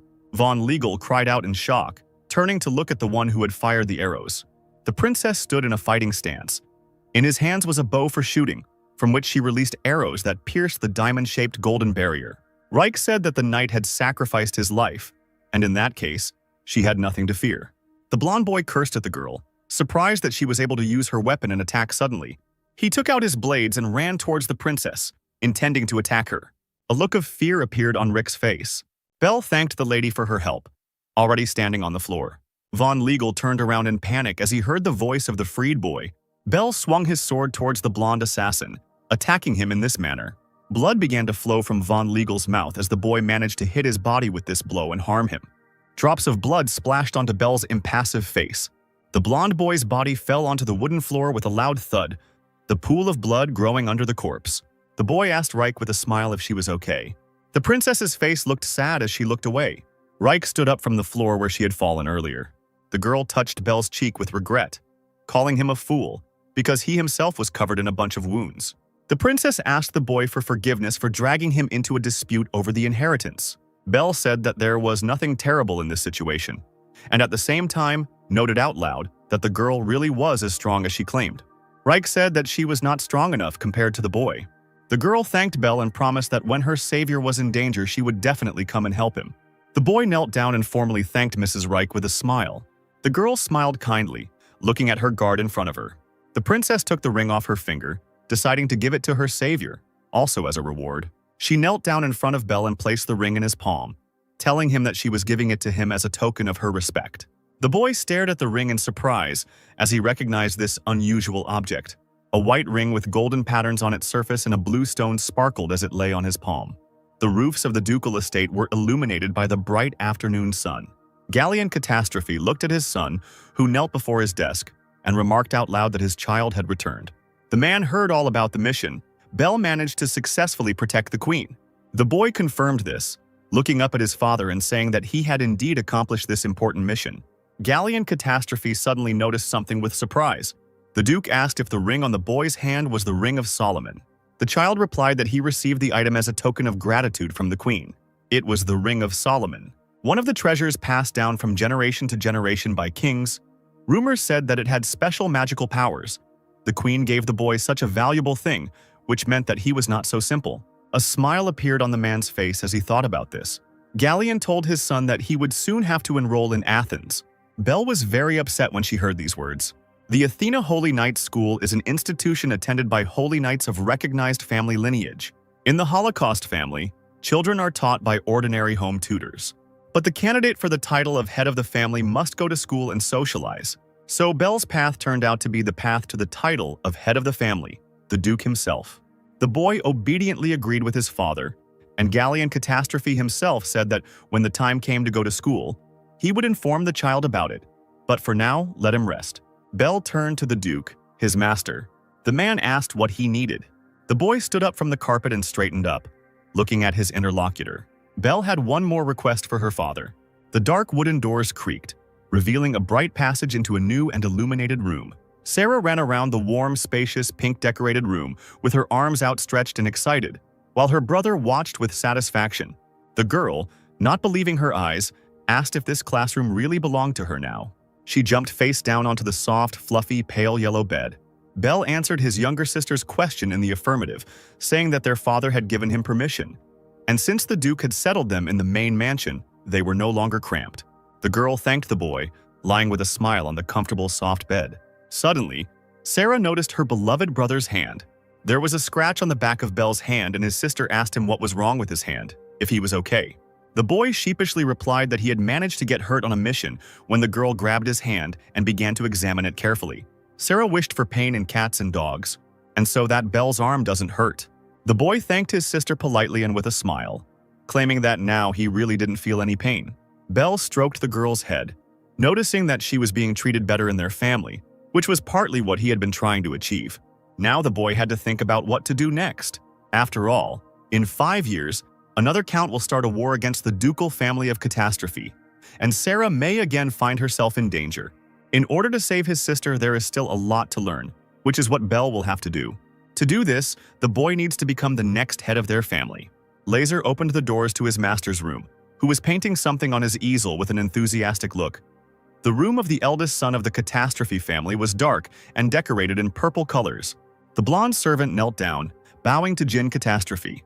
The gentleman did not answer immediately, too focused on drawing. A yellow spot blossomed in the midst of the blue of his canvas. Laser said that to his regret he had one message. The Duke and head of the family decided to give Mr. Bell to Athena. This is the first time that other than the eldest son of the Catastrophe family, someone will be sent to this school. A war for the title may break out.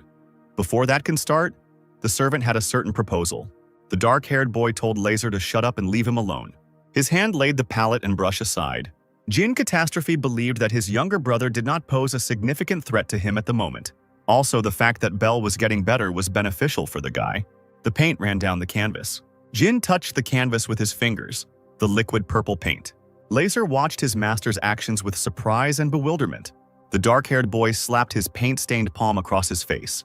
Jin Catastrophe said, removing his hand from his face, which was stained purple, that he liked to break things that were already finished. The fair-haired servant sheepishly agreed with his master's statement. Sometime after this conversation, Laser was walking along the corridors of the estate, thinking that no matter how much Mr. Jin wished, it was dangerous to leave Belle. The boy has several weapons and at his young age defeated a B-rank knight. Just in case the blonde servant needs to do something about this. Belle sat in a spacious, bright room. Now the most important thing for him was the skills of weapons of rank B and above. If the boy can unlock them, he will have a great advantage. But to do this, he needs to defeat many high-ranking monsters, and Belle doesn't have that much time. In the blade of his weapon, the child noticed a silhouette approaching him. Bell turned around, trying to recognize the person walking towards him. It was Laser who entered the room. The fair-haired guy turned to the boy with a serious expression on his face. Bell was surprised that Laser came and addressed him. The boy asked if his older brother, Jin Catastrophe, had asked him for anything. The blonde servant asked for forgiveness for what happened earlier, bowing to Bell. The boy claimed that it was impolite of him to draw his sword on the Duke's son. The boy wondered what had happened to Laser that he had become so polite. But he said that there was nothing terrible in his interlocutor's actions, and he was ready to forgive him. The fair-haired servant thanked Bell from the bottom of his heart. He also had another topic of conversation with the child, which he told his interlocutor about. Bell's hand tightened on the hilt of his sword. Laser asked if the boy could go with him on a monster-slaying mission. Bell asked his interlocutor again with surprise. Laser explained that the other knights, including Lord Jin Catastrophe, had other plans. But seeing Bell's impressive results, the servant decided to ask for their help. The boy found it strange that Jin's servant was asking him for help. As the son of a duke, he could not refuse the mission, but he had to keep an eye on everything and be careful. The child agreed to accept this request for help. Laser thanked Mr. Bell, but on the blonde boy's face was a creepy smile of anticipation. He had some kind of plan for this mission. Connected with the boy, Bell asked impatiently where the specified mission was to be carried out. Laser put on a concentrated expression again and replied that the mission location was in the remote area of Meldia Ethica. The name Ethics was familiar to Bell. The boy was happy because in order to increase his strength, he needed to go to Ethics. Ambrosia was an incredible and quite rare item that, when consumed, would permanently increase the amount of mana. Two bay horses pulled a dark carriage forward along the road.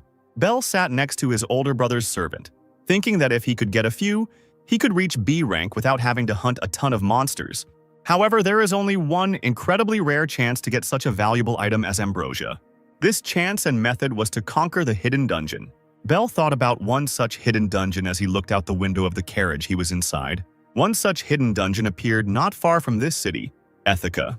People walked in small numbers along the night and dark streets of the city. Laser and the blue-haired boy were sitting in some drinking establishment. The servant suggested that they discuss everything one last time before this important mission, before they went there. Their task this time was to defeat Leviathan. Laser reported that it had been confirmed that there were 7 of these C-rank monsters in total, and the pair needed to deal with them as soon as possible. It was already late today. The fair-haired servant suggested starting tomorrow. First, they needed to rest from the road. Bell agreed with this option, and getting up from the table said that he would go to his room to rest. The boy left, and as he walked up the stairs, Laser snorted, watching him go. The fair-haired guy thought with a grin that Bell was a real fool, because he didn't even realize how little time he had left to live in this world. Laser was going to make it look like it was just an accident tomorrow. The boy didn't care how talented Bell was, he was just a C-rank fool right now. So the servant thought that it would be easy to deal with him. The hotel window glowed in the darkness of the night, standing out from the surroundings like a yellow square. The boy opened the window, thinking that enough time had passed for Laser to have already fallen asleep. Bell summoned his green divine shield of Achilles, which immediately appeared in his hands. The boy made the shield float in front of his window using the magical powers of the wind. The child stood on his flying weapon as if it were a flying platform. The shield carried Bell forward. The hidden dungeon with Ambrosia was located deep in the monster forest, where people did not go. The boy and his master found this dungeon long ago, and no one else should know about the existence of this place. He rushed forward quickly through the air towards his goal. Bell jumped to the ground, his boots hitting the forest floor. The boy stood with one foot on the ground and the other on his smoking shield, looking ahead with a stern expression. In front of him was a small opening, most likely serving as an entrance to a cave. Bell walked into the stone opening, holding onto the wall with his hand on one side. In the distance, the child saw a long, narrow passage glowing green with a symbol that looked like an eye drawn on top. Bell smiled triumphantly, because this was exactly what he was looking for. Hidden dungeons were divided into ranks, which could be distinguished by colors. For example, blue dungeons belonged to rank A. Green color indicated B-rank dungeons. And after clearing a dungeon, a person would receive ambrosia of the appropriate rank for a particular dungeon. And from him, the boy could only expect an increase in mana. However, to clear the dungeon, Bell will need to deal with the boss. When the boy and his teacher found this dungeon in his past life, the child was a D-rank warrior, and the teacher stopped him, claiming that it was too early. Of course, it will still be difficult for the current Bell to deal with a B-rank boss, but the boy could not retreat from his fear. Bell extended his palm towards the green entrance to the dungeon. The boy walked inside, thinking that he needed to become stronger as quickly as possible to change the future of his younger beloved sister Sarah. After some time, the child was fighting with some creature in the stone corridor of the green dungeon. Bell clashed his sword blade with his opponent's blade, blocking the enemy's strike. The enemy was a creature in human knight armor, and with a blue fire in place of its head. The enemy swung his blade and ran towards the boy. His swing crossed the space with a blue flash. Bell managed to successfully block his opponent's blow. The boy swung his blade after fending off the armored creature's attack. Bell jumped at the enemy, splitting the monster's fiery blue head into two halves with his blow. The creature's head disappeared as he pushed the boy forward. Bell snorted in displeasure while in the air. A blue light shone in his palm, illuminating everything around him. The boy summoned his massive divine hammer Mjolnir, which glowed golden in his hands as he swung his weapon that appeared. The child struck his opponent with the hammer with all his might. The fire in the armor continued to stand in its place, holding its shield and sword in its hands. Bell realized that his physical attacks did not leave even a scratch on this armor. He thought about his next steps in this battle. Bell swung his glowing blade, standing in a fighting stance. The boy believed that now was the time for him to use magic.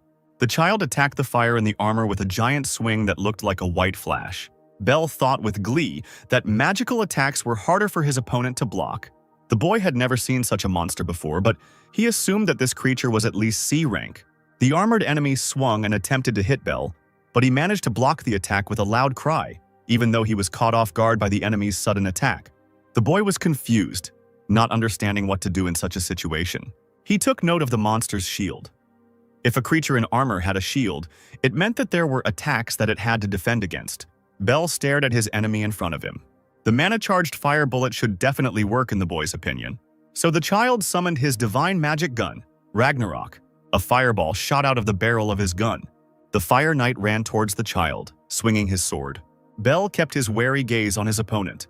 The monster's head was glowing with blue fire. The creature swung its blade with all its might, intending to kill the man in front of it.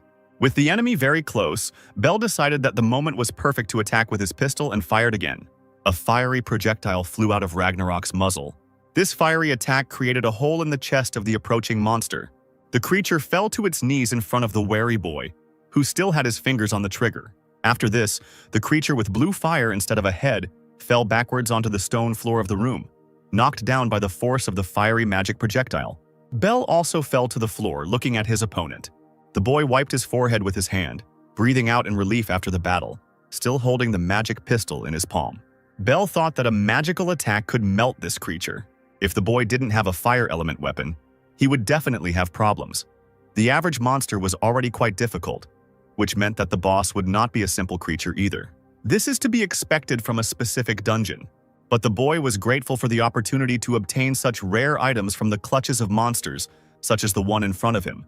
The mythical drink that restored both stamina and mana. Bell took a sip of the magic drink, and with that, he was able to continue exploring this dungeon. The boy cut one enemy into pieces with a blade. Another enemy fell under the blow of a magic hammer. Bell walked forward confidently, exploring the dungeon further. In front of him was a very tall, narrow door glowing green, which he was heading towards. The boy wondered in anticipation who was waiting for him behind this door. It could be a snake or some kind of demon. The child touched the green hard surface with his hand. Bell walked into the large room behind the doors, wanting to see the boss he was about to fight. The room turned out to be a real arena, which surprised the boy who was looking at this place. The child narrowed his eyes, expecting some dangerous enemy. In the distance, Bell saw a dark, human-like silhouette that was illuminated by a red, gloomy light. It was the first time the boy had felt goosebumps and his mouth was dry since his rebirth. The enemy radiated a heart-rending pressure. It was a dark, armored creature with horns and spikes, and a worthy weapon, a long and broad sword. The monster's eyes glowed red. The creature confidently headed towards Bell without hesitation. The boy happily realized that this was the boss of this place. The monster was already next to the man. Bell reached for his divine scabbard, which, as usual, was always with him, hanging on his belt. The dark-horned creature looked down at the child in front of it, not yet looking to attack. The creature raised its wide blade up. Bell panicked as he realized that it seemed like the boss was about to attack. The monster came even closer and swung its sword at the child, wanting to strike. The boy managed to jump back from the sharp and quick attack, remaining unharmed. The dungeon boss struck again. missing Bell but shattering the stone floor of the battle arena. The boy realized in horror that if the monster hit him with a sword, the child would die from one such blow. The creature paused for a moment, analyzing the situation and its future actions. The monster turned its head, staring at Bell with its red eye. The beast swung its blade at Bell from below, causing the child to jump upward as a way to dodge and avoid getting hurt. The boy, still in the air, summoned Caliburn. A magical divine blade immediately appeared in Bell's hands. The boy swung his sword hard, dealing a powerful blow to the dungeon boss's back. The monster's red eye flashed. The child cursed, because this was another heavily armored monster that would take a lot of time and effort to deal with. The blade of the creature's sword emitted dark energy as it swung the weapon towards Bell again. In the boy's hand was the hilt of his sword, Caliburn, but then the Ragnarok pistol appeared in his palm, replacing the weapon with a blade. Bell decided to try to deal with him in the same way as with the previous opponents from this dungeon. The child began shooting at the monster, mentally counting the shots fired from his firearm. A slight look of horror and confusion appeared on Bell's face. The boy shot at the monster again and again. Another fiery projectile flew out of the barrel of the divine magic pistol. Bell focused on his next attack. The boy fired again, wishing at his strong and powerful opponent. The projectile hit the creature in the chest and exploded in a giant orange, circular burst of fire. The dungeon boss staggered, staring at the ceiling as Bell watched his enemy expectantly. The monster turned back to the boy. He was unharmed by the child's attack and his chest was glowing with a green light. Bell was shocked because this monster turned out to be immune to magical attacks. The dungeon boss ran towards the boy and swung his sword towards the man. The creature stood with the blade pointed forward. Bell loudly summoned his magical Achilles. A huge green shield appeared in the boy's hands, saving him from the sword attack of a giant dark-armored creature. The creature's blow forced the man to move away from it some distance, but even though the attack was very strong, the shield was able to withstand it. Bell hid behind the shield, looking out from there with caution at the monster. The enemy crouched in front of the child, which made him wary. After this, the monster, in one huge leap, rushed upward towards the ceiling. The creature swung its blade through the air, intending to attack the boy from above. Bell looked at his opponent warily. The dungeon boss struck again, destroying everything around. The monster stopped, landing on the ground and sending up clouds of dust around it. The boy jumped back some distance from the enemy, not wanting to find himself in a dangerous situation. Landing deftly on the stone floor, the child realized that he did not have enough mana to penetrate this enemy armor, and now he was wondering what to do next. The boy looked into the cloud of dust that rose up after the monster and the man landed. In this impenetrable dust, something sparkled like a bright star. A bead of sweat ran down Bell's nervous face as he tried to spot the enemy. Amidst the impenetrable clouds of dust, a visible sword blade appeared, aiming towards the boy. The child gasped in shock, barely managing to put his shield forward and protect himself. The deflected blade flew to the side and sank into the stone floor. Bell sighed, waiting for the enemy to attack again. The dungeon boss appeared behind him, wanting to strike the kid in the head from behind and thus catch him off guard. And Bell realized with surprise and shock that the sword was just a decoy. The monster delivered a powerful blow with his fists. The boy gasped in pain as he felt a powerful blow land on his head. The child fell face down on the stone floor, dropping his weapons, the shield Achilles and the blade Caliburn, from his hands. The dungeon boss raised his leg above his body, as if intending to crush the fallen man in front of him. The creature confidently kicked the spot where Bell was, but under the monster's foot there was only an empty space, while the boy himself was at a distance from the enemy, still holding in his hand the green shield with the powers of the wind. The empty bottle lay fallen on the floor. Bell was grateful to the gods that he had this mythical drink, but unfortunately it was the last bottle. The dungeon boss grabbed the blade of a large blade that had fallen to the floor some time ago.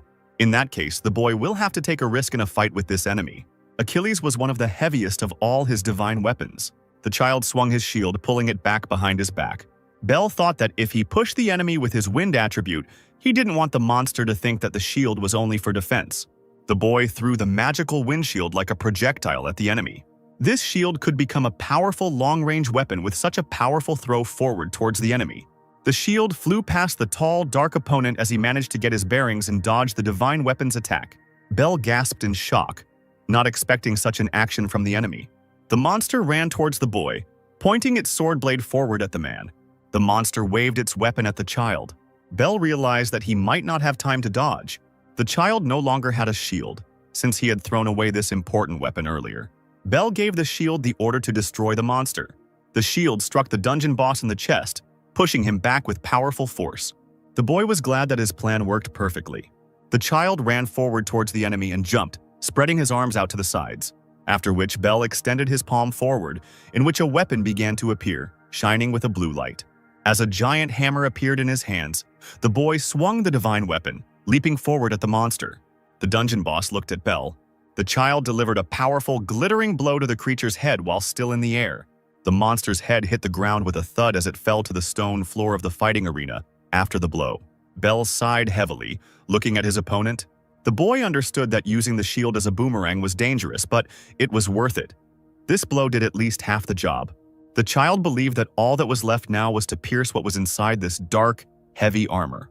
The dungeon boss stood on one knee in front of the man, after which the creature got up from the floor and looked towards Bell. The boy was surprised that the monster was still not defeated and the end of their battle had not yet come. The armor fell in scattered pieces onto the stone surface with a loud roar. The creature was shedding its own armor to reveal its thin, dark, inhuman body with green patterns, which surprised Bell and made him question why and for what purpose the monster was doing this. The dungeon boss gripped his blade tighter by the hilt. The creature pulled a strange long piece out of the sword's hilt. After that, the monster pulled out a sharp blade from its dark sheath. The dungeon boss threw the dark scabbard on the floor as unnecessary. Bell watched the spectacle unfolding before him in shock and confusion. The monster ran towards the man, swinging its sword at Bell. The boy realized that his enemy was quite fast, which was not the case before when the monster had not yet taken off his heavy armor. The child blocked the enemy's attack. The creature's impact sent Bell flying a long distance and hitting the wall of the room with a loud bang. The boy screamed loudly in pain. The child fell down, face down on the stone floor, and his collision with the wall left a giant, deep hole that split into a bunch of cracks on the sides. The monster took a step forward.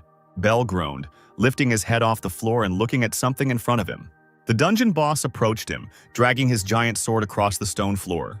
The boy was still standing on his hands and knees on the floor as the monster walked towards him. A tall, thin creature was already standing in front of Bell, looking down at him. The blue hair that fell over his face hid the face of the silent child. The dungeon boss swung his blade and raised his leg to strike. But the movement of his blade was stopped by something dark, hard and durable, emitting purple light. Bell, who had stopped the weapon strike with the magical divine glove that had appeared, looked up at the creature and sternly told it not to tempt fate. The creature silently looked at the child with red eyes, not expressing any visible or understandable emotions. Still holding the magic glove, Bell summoned his divine blade Caliburn, which immediately appeared in his clenched palm. The boy returned to an upright position and immediately attacked the dungeon boss with his blade, clashing with the enemy's blade. The child's eyes changed color from blue to red as he said that the real fight was about to begin. The boy rushed forward again, slashing his blade at his enemy's weapon. The enemy swung his sword, wanting to cut Bell in two, but the man managed to duck and the blade flew past. The two fighters rushed around the room from side to side, trying to inflict a large amount of damage on each other. Because the dungeon boss removed his armor, he became lighter and his speed went to an extreme level. But this creature is not much faster than the current Bell. And realizing this, the boy ran towards his opponent. The child decided that now would be the end for the dungeon boss in front of him. Suddenly, the patterns and stripes on the monster's body changed color. They became red, but before they were turquoise. The creature quickly dodged Bell's strike, moving to the side of the blade's trajectory. The boy was stunned by such a sharp reaction. The monster pointed its blade at him, but the child managed to block it with his own weapon. Bell noticed the red light that appeared, and that his opponent became noticeably faster after these changes. The boy became tense, sensing the increased strength and capabilities of his enemy. Another blow from the dungeon boss tore the clothes off one of Bell's arms as he tried to block the attack. The child's eyes turned red again, as he thought that this wasn't going to end there. The monster still hadn't defeated the man, but Bell needed more power. The boy needed more power and strength. He felt the energy in the glove that hugged his hand. The child's eyes narrowed as he continued to think about the power he needed so much, feeling the changes around him. A dark entity in a long hooded cloak and one large purple eye where his face should have been, who agreed to Bell's requests. A purple clawed hand reached forward. The entity was willing to accept the deal and grant the boy the power he needed, albeit in exchange for his soul. The baby's iris took on a purple hue, mixing with his natural blue color. Bell screamed as he felt some changes in his body as everything around him turned purple. The boy realized that he couldn't concentrate. He felt like he was disappearing as he rushed forward at full speed, swinging his sword. The voice of the entity in the child's head asked again, "Does he still need strength?" The voice claimed that Bell was weak, and because of this weakness he was always bullied. Because of the same weakness, the boy was killed in his past life by an unknown person. The entity believed that the child should have already had enough of his weakness, and it was his turn to become someone who achieves everything by force. The boy listened to these speeches, still not controlling himself. Bell spread his arms out to the sides, stared at the ceiling of the high dungeon room, and screamed loudly, looking up. The creature was already running quickly towards the man, bending down as it ran. The boy, whose pupils had disappeared, causing his eyes to turn completely white, ran forward towards his enemy. The child again tried to strike his opponent, but he did not leave him alone. Bell charged at the dungeon boss over and over again, too overwhelmed by the power unknown to him, and thinking only about destroying his opponent. This thought repeated itself over and over in the boy's head. The child swung his sword again and ran towards the monster, a smile full of rage on his face. Bell was overwhelmed by thoughts of how much he wanted to kill everything that came his way.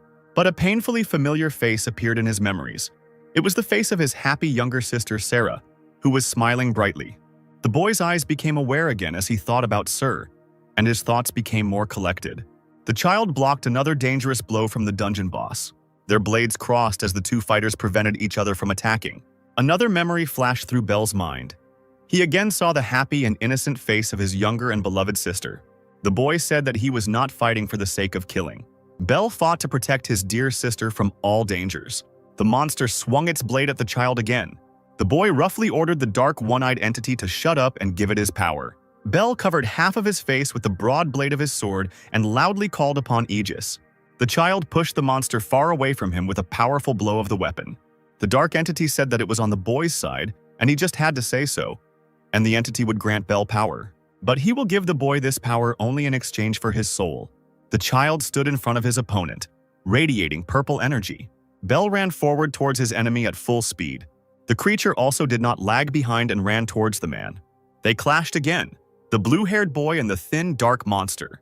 The labyrinth boss and Bell tried to hit each other, but so far they were unable to do so because their strength was almost equal. The monster once again swung its blade at the child, but the man managed to duck in time, thus saving himself from a sword blow to the head. Bell concluded that his opponent was slow. The boy struck again, and with this blow he managed to cut off the creature's arm, which flew off some distance away. The dungeon boss's face was still emotionless, looking blank, and his eyes were still glowing red. Bell swung the divine blade again for another attack. The child struck the monster directly, trying to cut it into two equal halves. Parts of the monster's face began to move apart. Bell looked ahead at the body of the dungeon boss in front of him. The two severed halves of the creature fell with a sound onto the stone floor of the battle arena, dropping the sword from its hands with a crash. A dark, gloomy energy emanated from the face of the defeated monster. Bell crouched down in front of the monster's corpse, realizing that he seemed to be done with this battle. The purple glove in the boy's hand began to glow with a bright light. The glove was gone, and the child himself was thinking, the dungeon boss was a strong enemy. He was dangerously close to losing himself. Now Bell needs to ignore the use of Aegis as much as possible. The boy rose from the floor, also taking a small green bottle from it. Thus the child managed to get hold of the valuable ambrosia. If Bell drinks it, his mana should reach B rank, and thanks to this, he will be able to open the first level of his own unique skill. The boy had never seen such a thing as ambrosia before, and so he wondered if it was normal for a child to just drink this liquid in a small bottle. Bell decided it was worth drinking for the future and threw his head back, swallowing the ambrosia, after which the boy breathed a sigh of relief. The child stared at his hands in surprise. He felt his mana improve. It seemed incredible to Bell, namely the possibility of reaching B rank in an instant. Suddenly the boy felt something unusual, opening his eyes even wider. The child groaned, clutching his chest sharply. Bell fell to his knees, not understanding what was happening to him, and with a feeling in his chest, it felt like his whole body was burning. The divine scabbard hanging on the boy's waist began to glow with a bright blue light. The child did not understand what was happening to him. The boy fell face down on the stone floor, and his scabbard continued to glow with an unusual light. Under the child's body were blue pentagrams, also emitting light. Bell opened his eyes with difficulty, coming to consciousness. The boy sat up and began to look around him, as the surrounding space had clearly changed. The child wondered where he was, as this was clearly not the same battle arena from the dungeon he was originally in.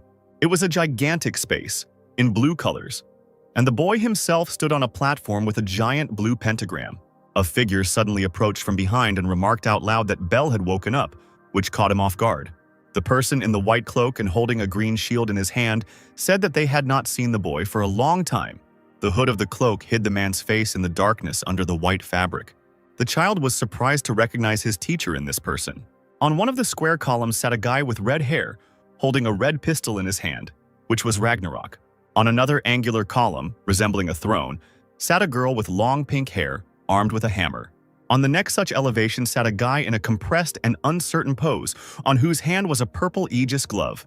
On the fourth chair was a fair-haired man with a magical blade called Caliburn lying on his lap. Teacher Bella, wearing a white cloak, began to say words of greeting.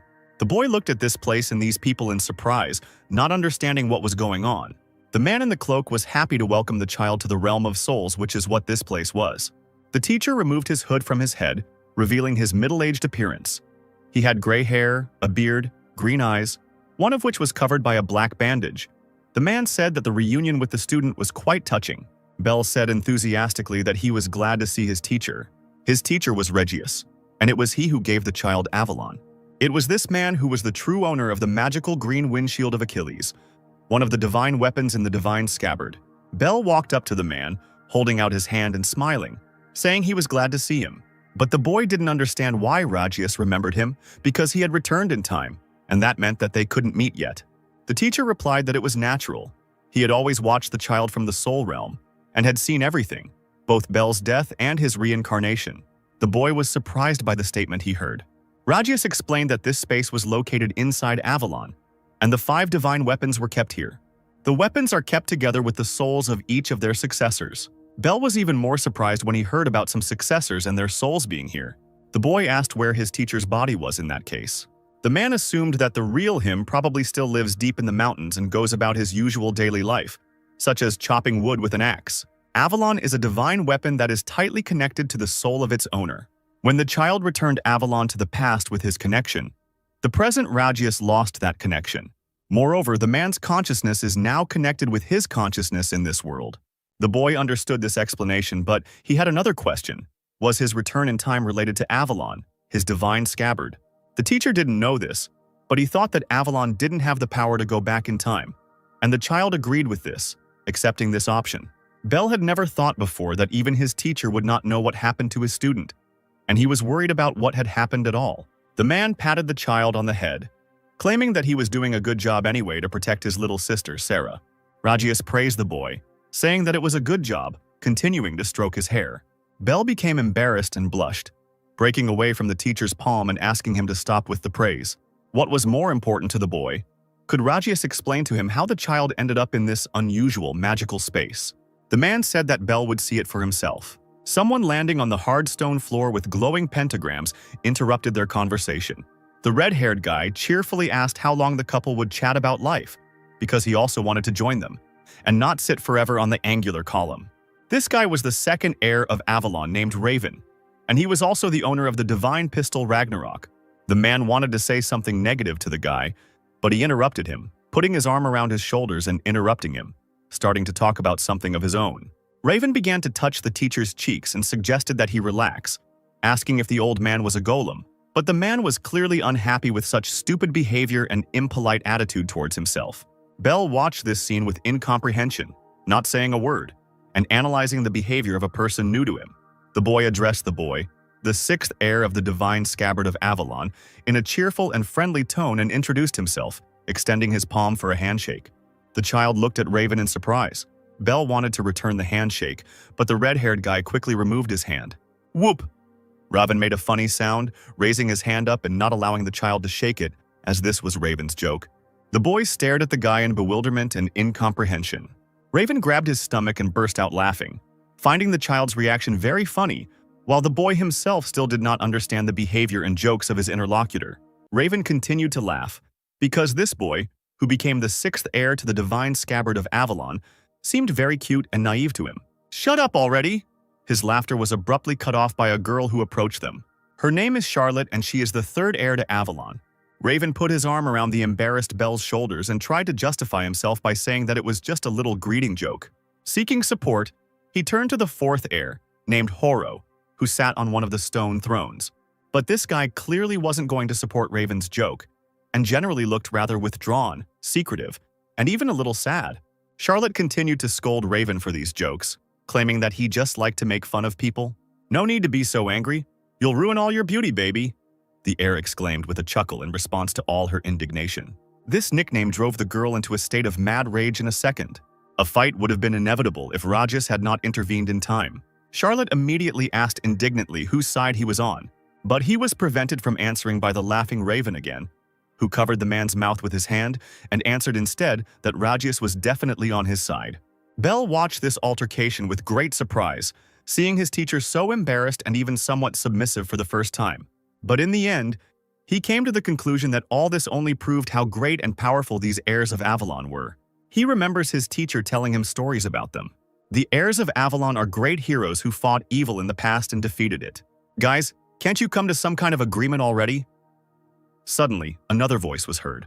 It was the first heir of Avalon, named Adam. He instantly stopped all the arguing and told Bell that there was a reason why he was summoned to the Soul Realm. He was moved here to give the necessary instructions. Adam sternly said that it was too early for Bell to unlock the divine weapon's abilities. The boy looked at his heir in bewilderment, not understanding the reasons for such a ban.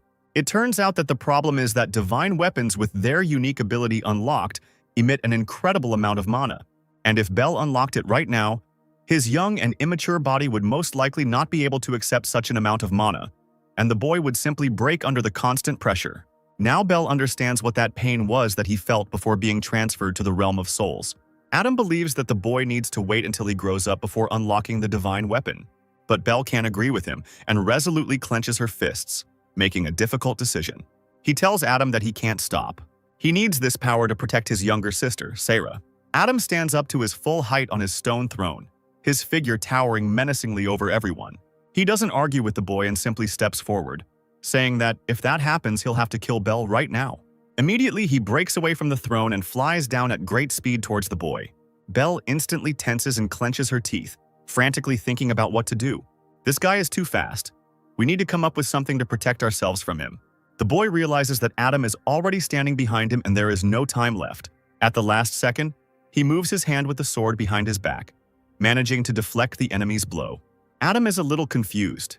He didn't expect such an immediate reaction. He thought he could clearly demonstrate the immaturity of this boy, and he could not even imagine that he would be able to repel the attack. He bows his head thoughtfully and draws his weapon back. Now he understands that constant battles have hardened this boy and helped him grow in many ways. So Adam changes his mind after all. He hands the boy a sword, instructing him to use it first. A satisfied smile appears on the faces of the teacher and the other heirs. Bell can't believe that they all accept him. Adam believes that if the boy uses only one ability, his body will be able to withstand it and everything will be fine. So he allows Bell to unlock B-rank Caliburn. And when the time comes, the heirs will unlock everything else, including A-rank. Bell can only dream of A-rank ability, but now he has something to strive for. So he looks up at his new friends and vows to try his best. Adam smiles back at him good-naturedly. Raven walks up to the boy and ruffles his hair, wishing him luck in his usual manner. Charlotte laughs and asks Bell to take good care of his little sister, and only Horo remains to sit silently on his stone throne, hugging himself and sadly looking straight ahead. Adam promises that they will continue to watch Bell from the shadows. Now the boy can return back calmly. Before he can understand anything, he finds himself sitting on the floor of the dungeon again. His body no longer hurts and that strange feeling is gone too. He looks at Caliburn with a happy smile, proudly holding it out in front of him. Tomorrow, on a mission, he will use his unique ability. The next day comes, and it promises to be difficult. Together with Laser, Bell sails forward on a small ship. Jin's servant says that very soon they will arrive at the Leviathan's habitat. Bell replies that he understands him and begins his preparations. Laser smirks back at him, looking forward to when his plan to get rid of this boy will finally come to fruition. A man in a cloak stands silently nearby, holding an oar tightly in his hands and steering the ship in the right direction. His face is covered by a thick mask, and his gaze is directed straight down at the deck. Bell, however, is in a state of deep thought. He still doesn't understand why Laser invited him to hunt the Leviathan, which is a C-rank monster, when the man could easily deal with it himself. If he does have something evil in mind, it will be very difficult to deal with such a strong opponent. Bell decides that she won't take her eyes off him if possible, Meanwhile, they reach the place where they assume the Leviathan should be. Bell leans over to look over the side, but everything is quiet and calm. Turning around, he sees Laser approaching with a drawn dagger in his hand. The boy immediately realizes that he has big problems. Laser grins unkindly, seeing the tension on Bell's face. Despite the boy's suspicions, he brings the dagger to his own wrist and makes a small cut. The man explains to Bell that they need to throw out bait to make the monster show itself. The smell of blood drives Leviathans into a frenzy, so you need to be prepared. And he turns out to be right because, under the water, the silhouette of a monster rapidly swimming towards them can already be easily seen. To everyone's surprise, the Leviathan is not alone. Several pairs of bright red eyes are glowing in the water. Laser says there are many more of them than he expected. Bell replies that it's not a problem since they're still just C-rank monsters. The boy suggests splitting up, but Laser refuses, explaining that he cannot allow him to fight alone. "Why not?" Bell asks sullenly. "Because you will die here." He hears the expected answer from Laser. Immediately after his words, Bell notices an ice whip flying rapidly straight towards him. He doesn't have time to dodge and the whip wraps tightly around his ankle. The boy, not understanding anything, turns around and sees the same man with the oar. "How naive you are," he laughs loudly. He pulls down his hood and the boy realizes that it was Spencer Gray all along. The guy smiles contentedly, although his smile now looks more like a malicious grin. Bell lets out a disappointed cry, not understanding how he hadn't noticed earlier who exactly was hiding behind the mask and hood. "Spencer, come on!" Suddenly, Laser screams and events begin to unfold rapidly. The purple-haired paladin carries out Laser's command. He pulls and points his whip upward, causing Bell to hang upside down. The boy's leg is already starting to be covered in a crust of ice, and he understands that things are very bad. Spencer swings his whip again and throws Bell straight overboard to be torn apart by the Leviathans. However, even this seems not enough to him. With a malicious laugh, he strikes the surface of the water with his whip. Now everything around is covered with an icy crust, and the paladin is sure that this will prevent Bell from swimming to the surface, which means the boy is doomed to die. Bell dives into the very depths of the water, while the Leviathans circle around him impatiently, anticipating their prey. The heavy chunk of ice around his ankle pulls the boy even deeper down. Laser leans against the side of the ship to see for himself that his enemy has gone down. Having seen this with his own eyes, he and Spencer step onto the ice to now deal with the monsters circling around. Upon returning, they will sadly inform the Duke that Bell has died in the line of duty. Bell, having sunk to the very bottom, takes out the Achilles shield. This item doesn't just control the wind, it creates it. Or more precisely, it initially appears immediately with a layer of air. And now this property of his turns out to be very useful. It is only thanks to this shield that Bell can breathe. Now able to breathe freely, Bell reflects on how he had not expected Laser to team up with Spencer and was therefore unprepared to repel their combined attack. Looking up, he sadly thinks that the two of them have frozen too much of the water's surface. But, to their misfortune, they don't even realize that Bell managed to survive. The first thing the boy needs to do now is free his leg from the piece of ice that is restricting his movement. So he raises Achilles' shield above his head and brings it down with all his might on the interfering ice. From the very first blow, the ice gives in and shatters into many small fragments, freeing the already numb limb. Now the boy can move, but a new problem appears in the form of a small cut on his freed leg, from which droplets of blood are already oozing directly into the water. Bell thinks he probably cut himself when Spencer grabbed his leg. Not a minute passes before at least a dozen Leviathans fly in at the smell of blood. "Caliburn!" the boy shouts to himself, summoning the sword. He is now in a total minority, and at first glance it seems that his chances are slim. But this is a good opportunity to try out the new things he acquired in the realm of souls. Bell is even a little glad that everything turned out this way because now, for the first time since his rebirth, he will be able to use a unique skill. So, with a slight anticipation, the boy decisively proceeds to unlock the skill. And just in time because one of the Leviathans is already rushing towards him at breakneck speed, its mouth wide open and dozens of sharp teeth bared. Realizing that there is no more time to think, Bell finally uses his newfound skill and uses it to pierce Caliburn through the Leviathan's face. But the boy does not stop there, and many shining swords appear next to the monster.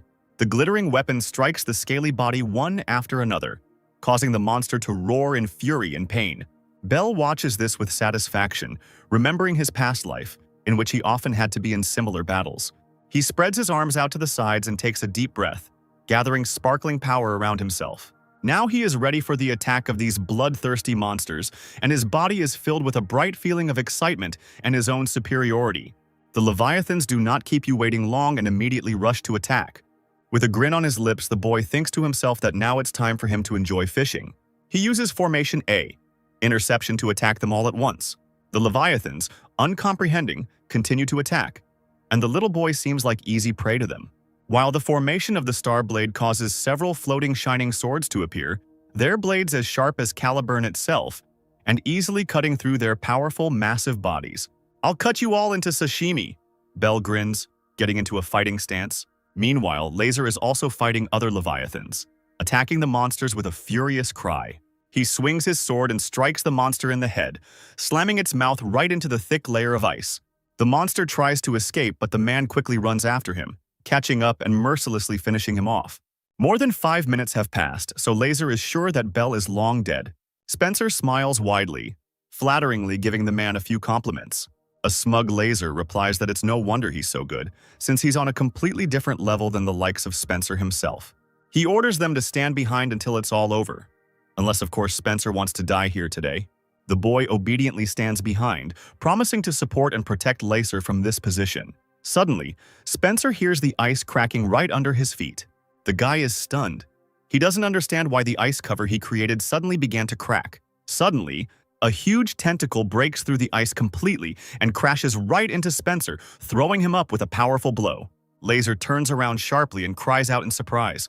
A huge, powerful body quickly emerges from the ice. The hole in the ice grows larger every moment until it becomes the size of an entire ship. Laser grabs his weapon, breathing out in shock and trying to calm his racing heart. They have a very unpleasant opponent. The man realizes that right in front of him is a monster called Charybdis. Its tentacles are incredibly long, and at their ends you can easily see suction cups like those of an octopus. With great difficulty, Laser manages to dodge the attacks of the new monster. Charybdis is a B-rank monster and requires at least several B-rank paladins to subdue it. Therefore, if Laser is not extremely careful, he will definitely die in this battle. The monster watches every movement of its victim with small, bright red eyes on its huge muzzle. Suddenly, the monster attacks again, and it is extremely difficult for Laser to dodge these attacks. But the man is not going to give up so easily, and uses all the strength he has to resist the monster. He understands perfectly well that if even one tentacle reaches his body, he will be doomed to death. Therefore, Laser tries to hit the tentacles attacking him with his weapon, in order to inflict at least some damage on the monster. I need to get this sorted out quickly. A thought flashes through his head. Laser's B-rank ability is fairly simple, allowing him to charge his weapon with mana for one powerful strike. And despite all this simplicity, this ability is very strong, and often helped him out in previous battles, helping him to win. Therefore, the man expects to kill Charybdis with just one such, but very powerful blow. The monster tries to grab him, but Laser deftly dodges to the side, forcing the enemy to become entangled in his own tentacles. With a deafening cry, Laser gathers mana and delivers his blow to Charybdis's massive body. The brightest waves of energy from this attack immediately spread in all directions, accompanied by a loud roar. It takes Laser a long time to realize that all his efforts were in vain. Charybdis proved to be smarter than most of the monsters and used one of the Leviathans as a shield.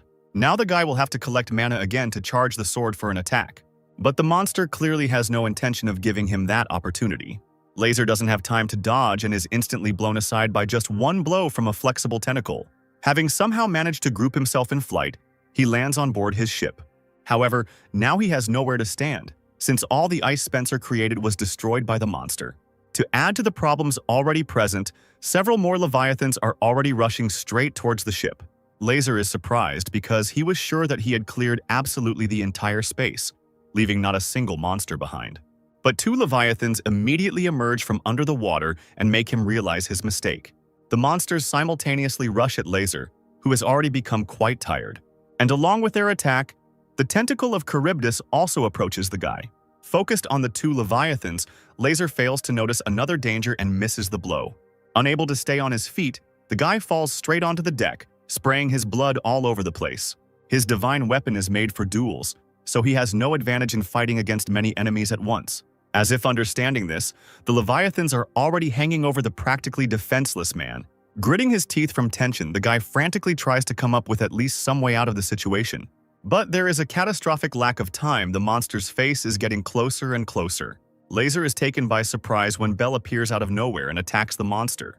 Laser's mouth drops open in surprise, unable to believe what is happening right before his eyes.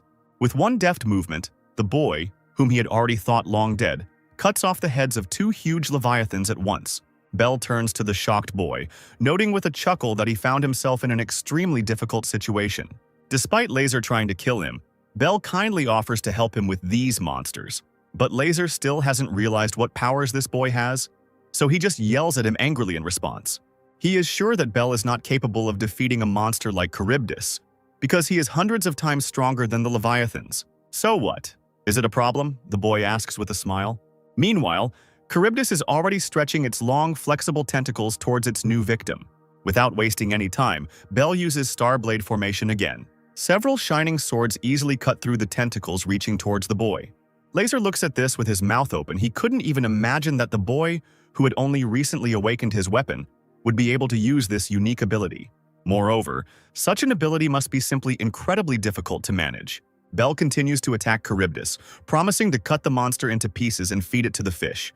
As if understanding every offensive word, Charybdis lets out a loud, vile scream that cuts painfully to the ear.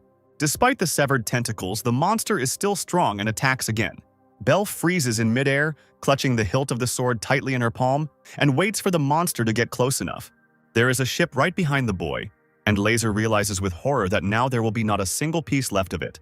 Bell also understands what the monster is up to and decides to reveal his trump card as well. He flies higher into the air and uses Formation B, preparing to attack. Integration, the boy shouts loudly. Laser looks wide-eyed at Bell, whose swords have merged into one. Meanwhile, the boy himself is already pointing the sword towards Charybdis, and a powerful stream of brightly glowing energy rushes towards the monster. Such a strong blow with a sword cuts off the pitiful remains of tentacles from the huge body of the monster. But this is only the beginning, and Bell, gritting her teeth with tension, is already preparing to strike the next blow. This time he gets right up close to the monster, plunging the still glowing caliburn into its flesh with all his might. The boy holds tightly to the hilt of the sword with both hands, driving the weapon into Charybdis's body up to the very base. "Take a nap on the ocean floor, you damn monster!" he screams at the top of his lungs. With a sharp movement, he soars upward, thereby brutally cutting the monster's body in half. The boy immediately returns to the body of the defeated enemy to make sure of his victory. Laser, who has been watching the battle from the sidelines this entire time, realizes to his horror that this child has just managed to single-handedly defeat one of the strongest sea monsters. Meanwhile, Bell is already standing on the deck, ready to deal with Laser as well. "Let me solve your problem quickly," the boy says to Jin's servant. Laser thinks to himself that this child will become a threat to Jin much sooner than they thought. So the guy decides to kill him at any cost. Taking a step towards the boy, Laser mockingly reminds him that he is the strongest B-rank paladin, and that dealing with him is not that easy. "Did Charybdis really hit you on the head?" Bell answers with a chuckle. He is quite confident in himself, since Laser had to bring Spencer along for a sneak attack to win. The mention of this fact only enrages Laser even more, and he clenches his teeth, glaring at the enemy in front of him. Having made up his mind, the man attacks anyway. Bell has no intention of giving in to him, and with a war cry he also rushes into the attack. Their divine weapons collided with a deafening clang, and bright sparks flew around. A quick lunge, a backhand strike, a parry. The movements merged into a single dance. Laser, exhaling forcefully, brought his sword down from above, putting all his weight into the blow and hoping to break the enemy's will and destroy his defense with one blow. However, Bell managed to repel this attack as well, remaining firmly on his feet. The boy once again assumed a fighting stance, gripping Caliburn's hilt with both hands and pointing the blade towards his opponent. Enraged by the failure, Laser rushed into the attack again with a loud cry. Bell used the Formation Interception, a skill, to defend himself for the umpteenth time that day. The boy pointed the brightly shining sword straight at his opponent, hoping to inflict significant damage on him. A tense Laser watches the boy's every move, trying to anticipate his attacks and repel any attacks. Their weapons clash again, sparks flying in all directions, burning skin and leaving the smell of iron in the air. Laser is confident that the boy is almost caught, and an attack from a blind spot will help him win for good.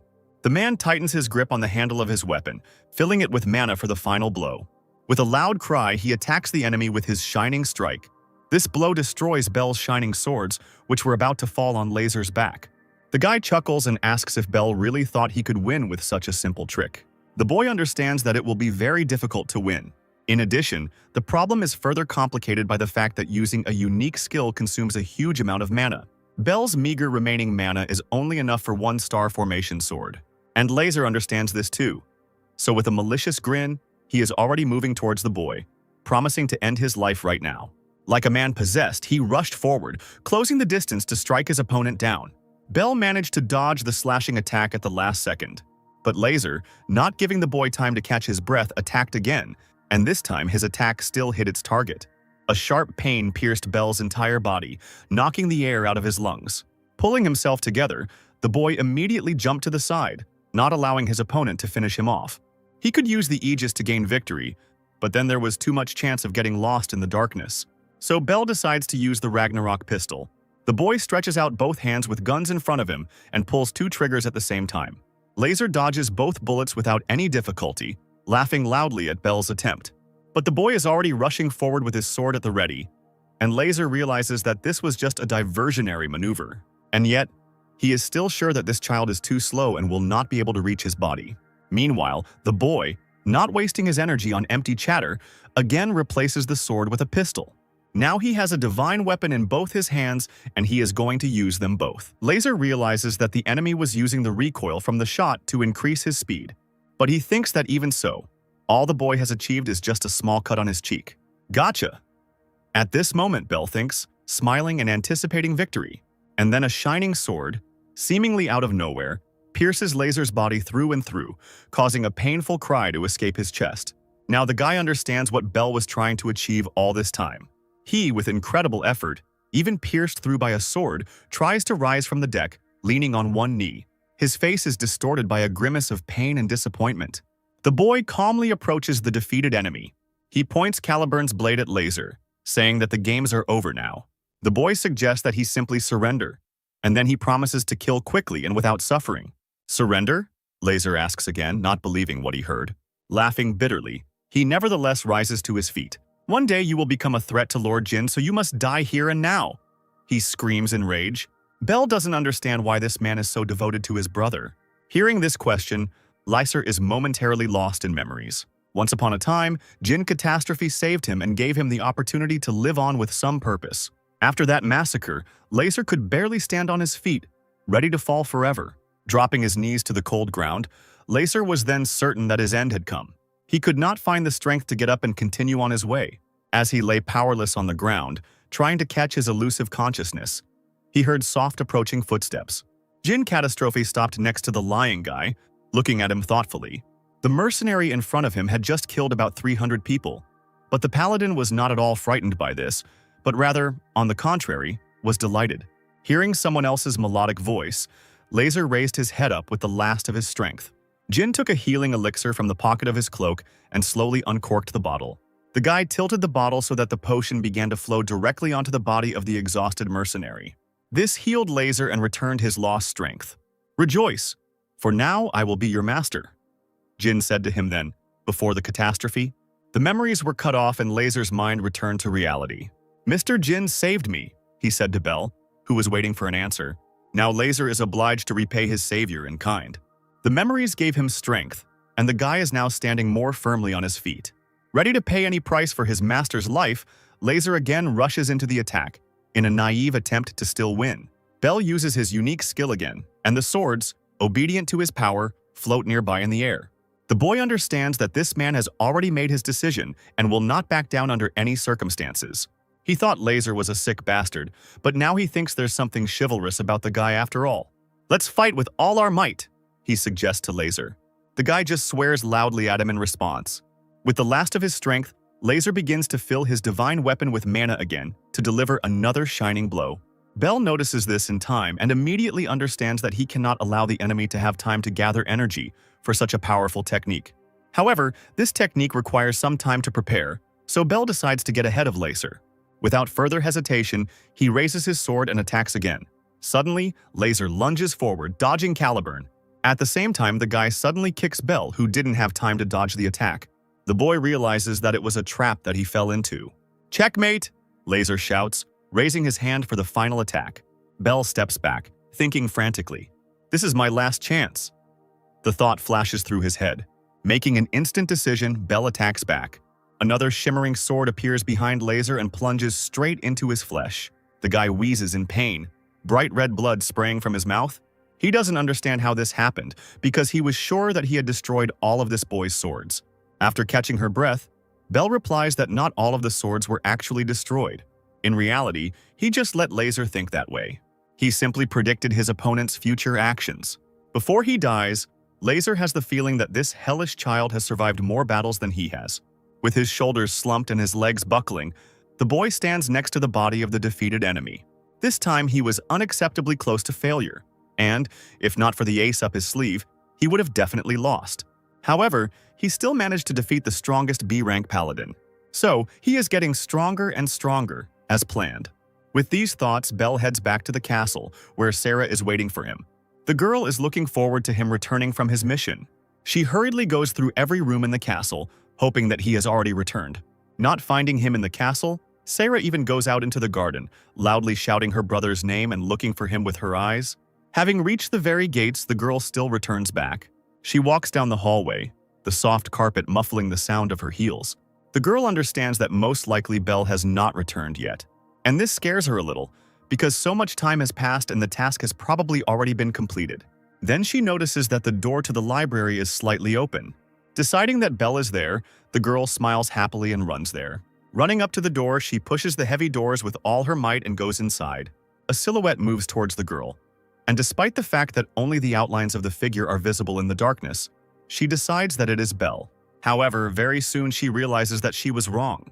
Jin Catastrophe looks down on her, and his gaze does not promise anything good for the girl. Frightened, the girl looks away, clutching her own sleeve tightly. She is very scared, but she must greet her older brother according to all the rules. But as soon as she starts talking, the guy's gaze becomes even more frightening. His eyes glow red, and his lips are pursed in disdain. Sarah's heart starts to beat wildly from fear, and she involuntarily takes a step back. Useless, Jin says contemptuously, leaning towards the girl. A frightened Sarah retreats even further, not knowing what to say or how to defend herself. Suddenly, Belle appears behind her and steps forward, covering her sister with her body. Sarah looks up, still not comprehending what exactly happened. "What do you want from Sarah, big brother?" the boy asks, looking up at Jin fearlessly. The guy remains silent, only snorting contemptuously in response to the question. "Brother!" Sarah cries out, finally coming to her senses. With a joyful cry, she throws herself into her brother's arms, wrapping her arms around him with all her might. Here the girl notices a torn sleeve and a wound on his arm. Belle tells her not to worry because it's just a small scratch. He says he just fought a strong man named Laser. Jin's face immediately becomes a little more tense. Belle continues that he took it upon himself to deal with this guy. So what? Jin grins, turning his back to the younger ones and already intending to leave. He is sure that these two are nothing, like a nut lying on the road. He has exactly the same opinion about his other younger sister, who is useless and stupid. Therefore, he demands that they not waste any more of his time and get out of the way. However, Belle calls out to him again. He fearlessly tells his older brother that he will become their father's successor, since Jin is unable to protect the family. Hearing this, the guy stops abruptly. His eyes begin to sparkle brighter than usual and his jaw clenches tensely. He turns around abruptly, glaring at the younger ones, and darkness begins to slowly spread around his figure. He directs his power towards children, frightening and suppressing them. Sarah rushes towards her brother in fear, hiding her face in his chest.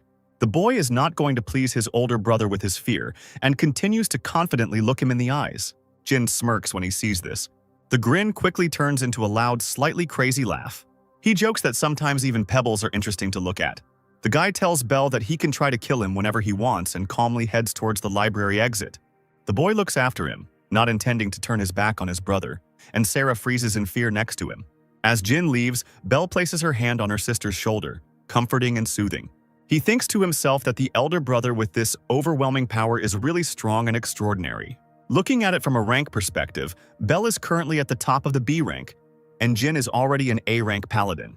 The difference between these ranks is incredibly huge, and in order to defeat him, Belle needs to reach A rank before he graduates from Athens. A few days later, Belle emerges from the castle with a suitcase in her hands and carefully places it on the ground. Duke Galleon. Catastrophe and several servants went out into the castle courtyard to escort the young master to the academy. The father notes that the boy looks ready to learn. Belle drops to one knee and bows her head, thanking her father for the opportunity to attend the academy. Athena requires her students to be accompanied by a bodyguard, so the Duke wants to send a B-rank paladin along with Belle. The man Galleon has chosen bows his head and asks Belle to come to him for help at any time.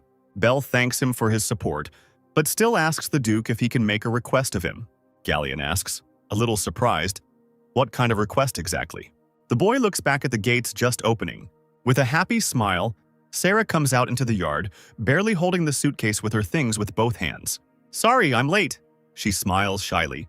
Belle comes closer to her and takes the heavy suitcase from the girl.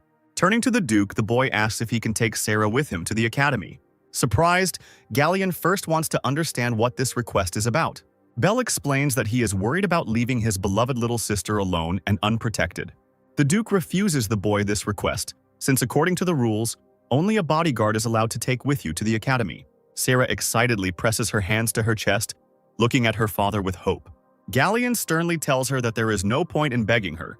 He will not change his mind anyway. Belle intervenes, this time asking to appoint Sarah as his bodyguard. After all, when his sister is next to him, he feels 100 times stronger, as if he is even capable of defeating an A-rank paladin. The Duke frowned in displeasure, thinking over what he had heard. In his opinion, this is a very serious statement. In the end, he tells Belle to do as he sees fit. At this point, the conversation ends, and the children climb into the carriage to set off on their journey. Throughout the entire trip, Sarah, who was outside the castle for the first time, did not move away from the window looking at the scenery. Very soon they reach the academy itself. Belle helps her sister out of the carriage, catching her on the high step. The girl looks with admiration at the place where her beloved brother will now study. The academy building looks great, because nobles study there. On the way, Belle asks the girl to promise that while he is in the classroom, she will sit quietly and study in their common room. Having received a promise from her, the boy heads to the hostel. But Sarah's gaze is drawn to something happening nearby.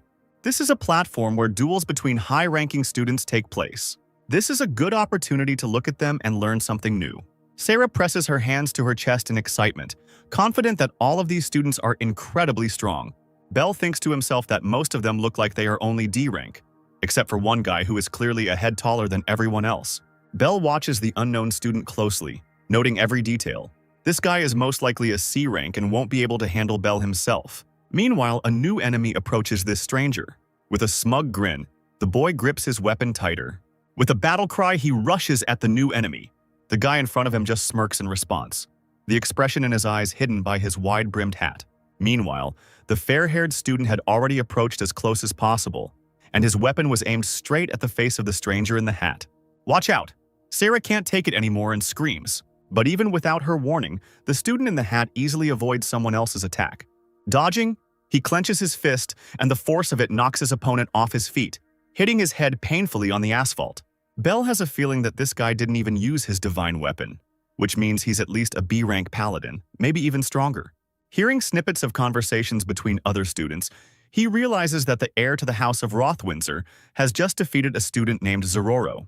Hearing the name of the house, he cries out in surprise, unable to contain his emotions. House Rothwindsor is the most hated rival of the Catastrophe family. Belle draws her eyebrows together tensely, looking even more closely at the winner of the fight. This guy with red hair and a wide hat is his and Sarah's worst enemy. It's almost time for the opening ceremony.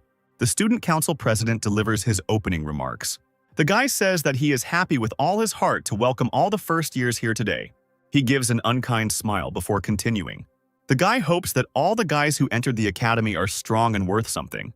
Belle recalls that the speaker's name is Albert Rothwindsor, and he is a high-ranking third-year student, as well as the heir to a family that has produced many impressive paladins throughout its history.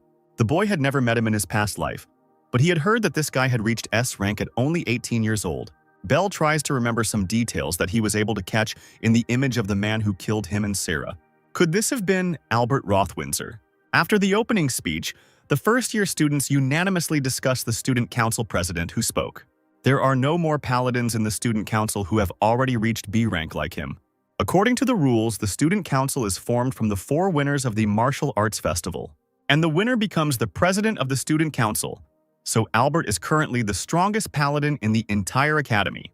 Belle doesn't know if this guy was the killer, but to prevent this attack in the future, he must show Albert, the future head of House Rothwindsor, how strong the Catastrophe family can be. Instead of holding elections, Athena holds a martial arts festival once a year to select student council members.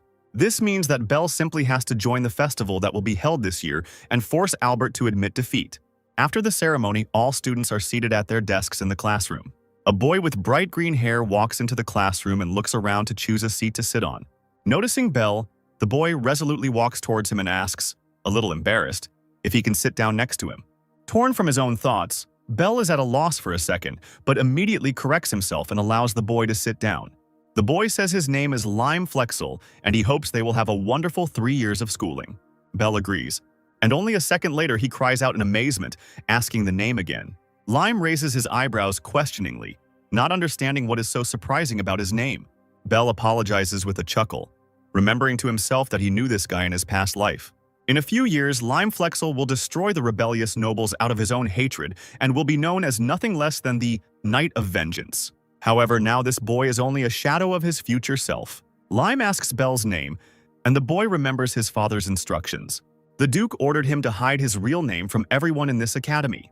Many people will want to help him just by hearing his family name, and then studying at the academy will lose all meaning. Belle must prove to his father that he is capable of doing everything on his own, without outside help. Therefore, the boy introduces himself as Leibel Slayer, because he needs to hide his true identity at least until he defeats Albert. Hearing the last name and looking at the badge, Lime immediately understands that in front of him is a child from the common people. The icon on their uniform indicates their status. Commoners wear a round badge while nobles wear a star. Belle nods in agreement, confirming that he is a commoner. Lime reveals that he is actually a commoner baronet. Although there are so many nobles in the academy that it doesn't really matter. There aren't many commoners here. Mostly everyone comes from prestigious families, so Lime hopes that they can become friends given their similar status. Belle thinks that the future Knight of Vengeance will become a good friend and reliable ally to him. In his past life, he had no one he could call his friend. Suddenly, their conversation is interrupted. A boy with bright red hair and eyes of the same color approaches them. With a mocking laugh, he says that he did not expect to see his city friend here at all. There are whispers everywhere that this boy's name is Roger Lindgris and that he is the son of an earl. So why are you here, Lime? Roger asks. Lime curls up into a ball, barely audibly answering that he passed the entrance exams and was accepted for training. Roger congratulates him on his admission with a loud laugh. He leans down and places his hand on the boy's shoulder, cruelly telling him that there is no place in Athena for commoners like him. So Lime needs to pack his things immediately and get out of here. The boy looks ahead at a loss, stuttering in fear and not knowing what to say in response. Slaves must obey their master, Roger shouts loudly, turning the embrace into a stranglehold. He believes that he can crush a person with the status of a commoner with just one word. Enough! Belle stands up for the boy. Lime tries to say something, but only wheezing comes out of his throat due to the hand strangling his throat. Roger looks at Belle and asks who he is, and immediately notices the round badge on his uniform. The guy realizes that there is another commoner in front of him. Belle gets up from his seat and demands that Lime be released now. Surprisingly, Roger actually removes his hand from the boy's neck, and she makes the same sharp lunge forward. He kicks Lime's chair, and the boy flies to the side with a loud crash and hits the floor painfully. Belle immediately runs up to Lime to catch him. Roger laughs loudly, admiring the result of his kick. "And you call yourself a paladin?" Belle screams in rage. The boy believes that it is precisely because Roger has the status of a nobleman that he should take care of ordinary people. Roger, on the other hand, takes the opposite view, believing that all slaves are good for is to be used by their masters. This guy is clearly very short-sighted. He can't understand that a count can fall just as easily as the most ordinary commoner. Roger realizes that none of these commoners are going to follow his order and leave the academy, so he unsheaths his divine weapon. Belle decides that there is nothing to be done and also prepares for battle. He asks Lime to step back, and he takes a wide step forward and extends his hand. Roger looks at him in confusion. Belle says he intends to knock some sense into him today. What a brave slave. Roger laughs at the top of his lungs. He is sure that the boy, who has only a scabbard instead of a divine weapon, is nothing special and is not even capable of swatting a fly. Belle replies with a grin that in that case Roger would be worse than a fly.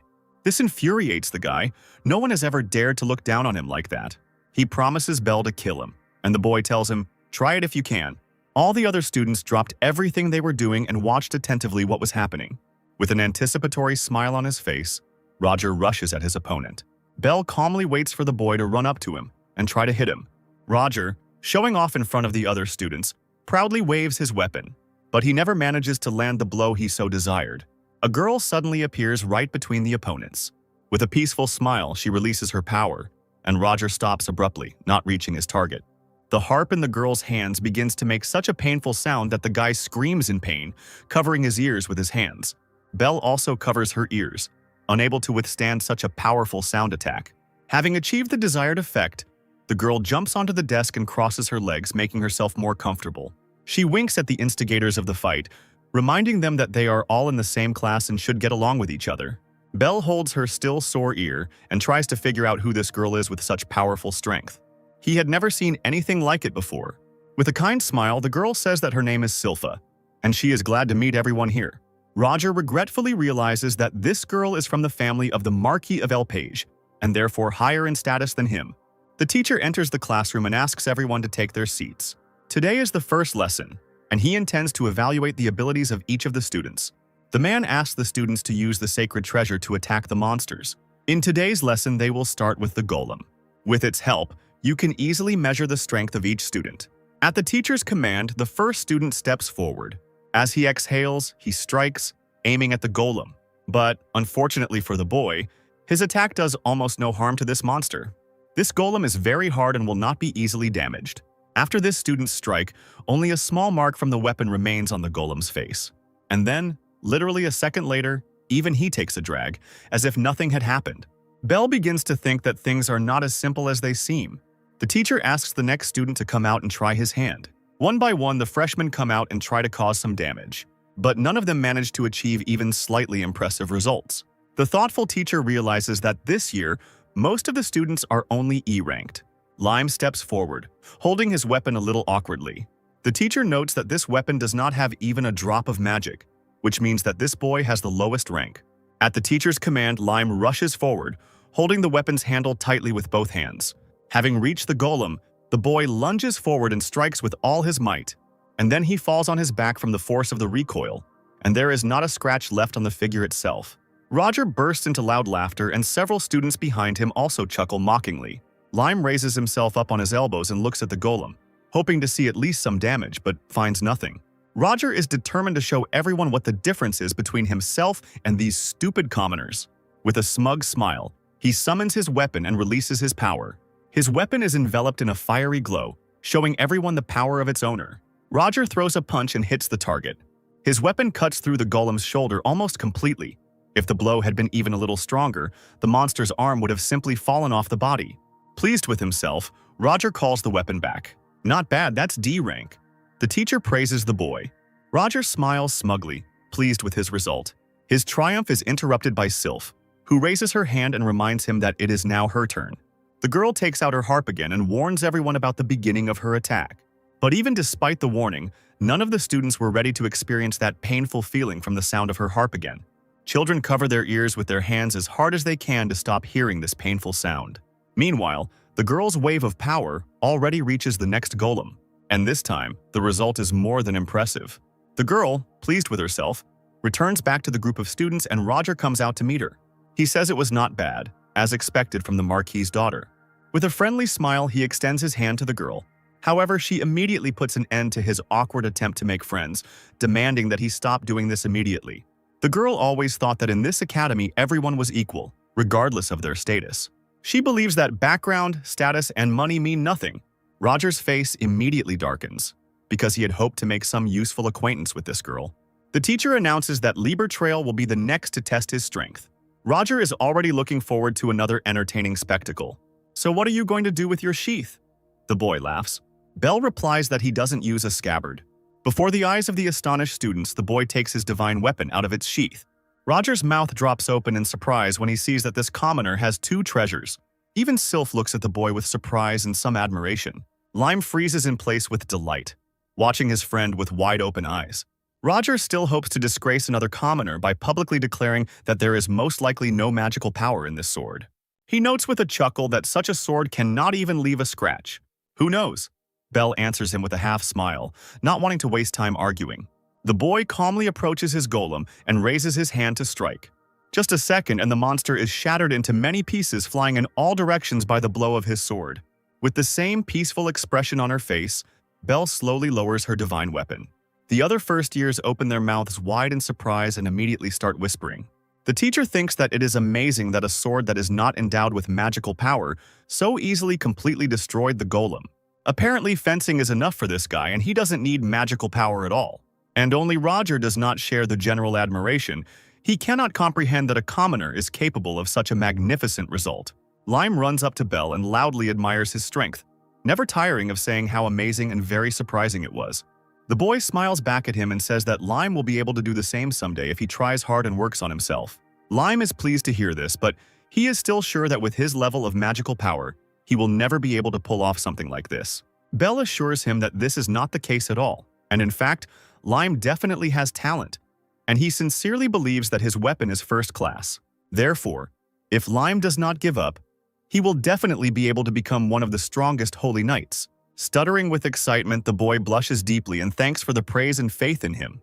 The awkward situation is interrupted by Sylph, who brazenly wedges herself between the boys. She moves almost to Belle's face, passionately asking what this amazing weapon was that surprised her so. The girl had never seen such an amazing sword. The students immediately begin to discuss that this is the most powerful weapon among all the newcomers. Roger, hearing this, is instantly speechless with indignation. Noticing him, the students immediately begin to apologize, convincing the boy that Belle's sword is the most powerful weapon only after Roger's own treasure. Roger grits his teeth and frowns, knowing full well that this is just flattery. The teacher praises the children for the work they have done and announces that today's lesson is over. Tomorrow, according to the plan, there will be a practical test of abilities, for which they will head into the forest, where they will hunt previously released monsters. Therefore, each of them must prepare well. After the lesson, first-year students disperse into small groups and vigorously discuss the past lesson, sharing emotions and impressions. Roger stands to the side and, while no one is watching, says the command, "Come here, Bark." A man wearing dark-rimmed glasses appears nearby, and his gaze seems a little crazy, and his smile evokes at least a feeling of apprehension. Roger reminds that he is here to protect his master, so good success is expected of him tomorrow. "Are you planning to use me in the lesson?" the man asks with a chuckle. Roger asks if this will be a problem, and Bark tells his master that he expected nothing less from him. The boy wants with all his heart for all the commoners and lower aristocrats to fear him. So tomorrow, he intends to send this commoner named Libel Slayer to hell. The next day, as planned, the teacher begins testing the practical skills of the newly arrived first-year students. The teacher reminds that monsters were released into the forest today. This means that at the moment there are many monsters of F and E ranks walking around the forest.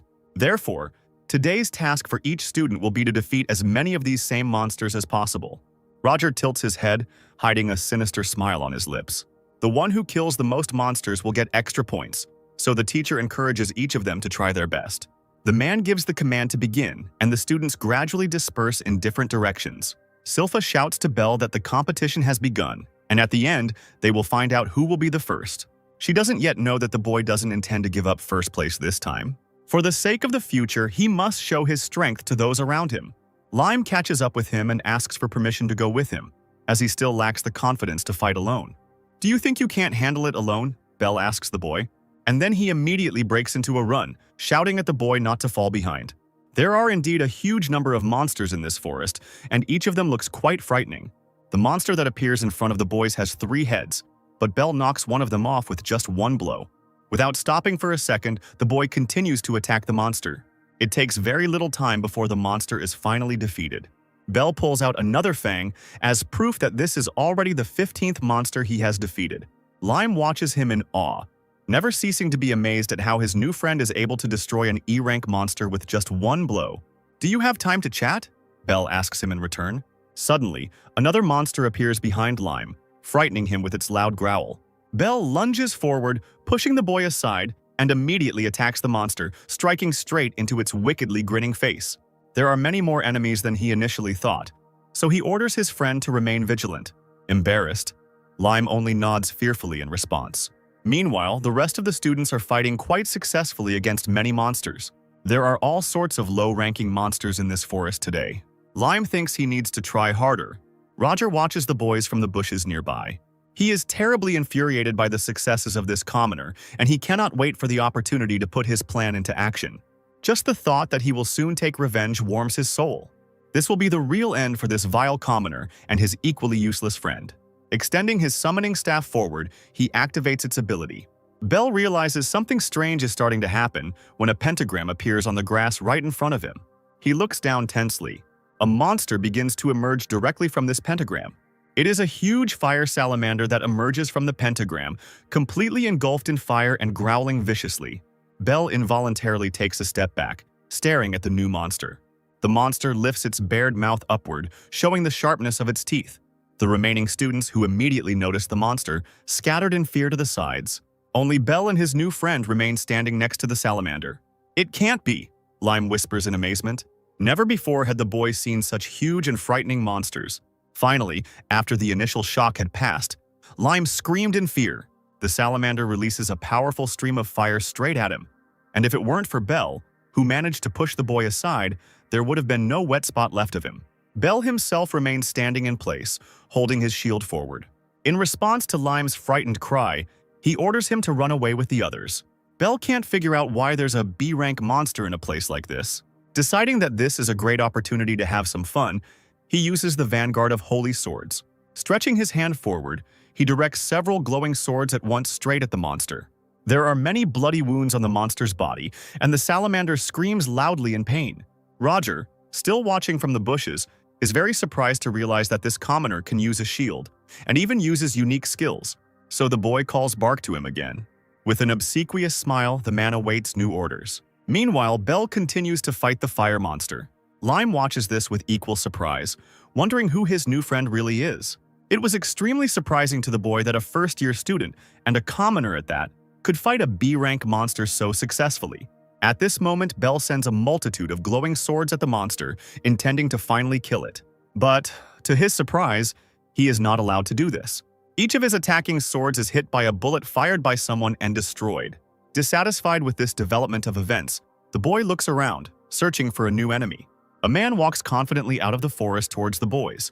He advances softly and silently, and his entire appearance screams of considerable strength. Once out in the open, the man recognizes Bell's skills as unique and amazing. The boy immediately asks if the man is the owner of this monster and what his purpose is. With a half-mad grin on his lips, the man replies that his target is him. Immediately, the salamander, on the command of its master, produces a new portion of fire. The stranger takes aim and fires ice bullets directly into this stream. Two completely opposite forces collide with each other. Bell immediately realizes that this man wants to blind him with water vapor. So he immediately uses his shield skill, creating powerful gusts of wind around his body and driving away the steam. "Slow!" Bark grins, taking aim again. He uses Water Disaster Prison, which causes many strange air bubbles to appear around him. Each of them holds Bell's sword within them, thus preventing the boy from using them. Bark adjusts his glasses on the bridge of his nose, quite pleased with himself. Bell understands that this man has a rank of at least B. All his swords are sealed, and the salamander is still standing nearby, already preparing to attack again. The monster, obeying its master, once again creates a powerful stream of fire. And again Bark takes out his weapon, takes aim, and pulls the trigger. Bell grips his shield tighter, using it to protect himself from the attack. He is not sure that he can win this fight.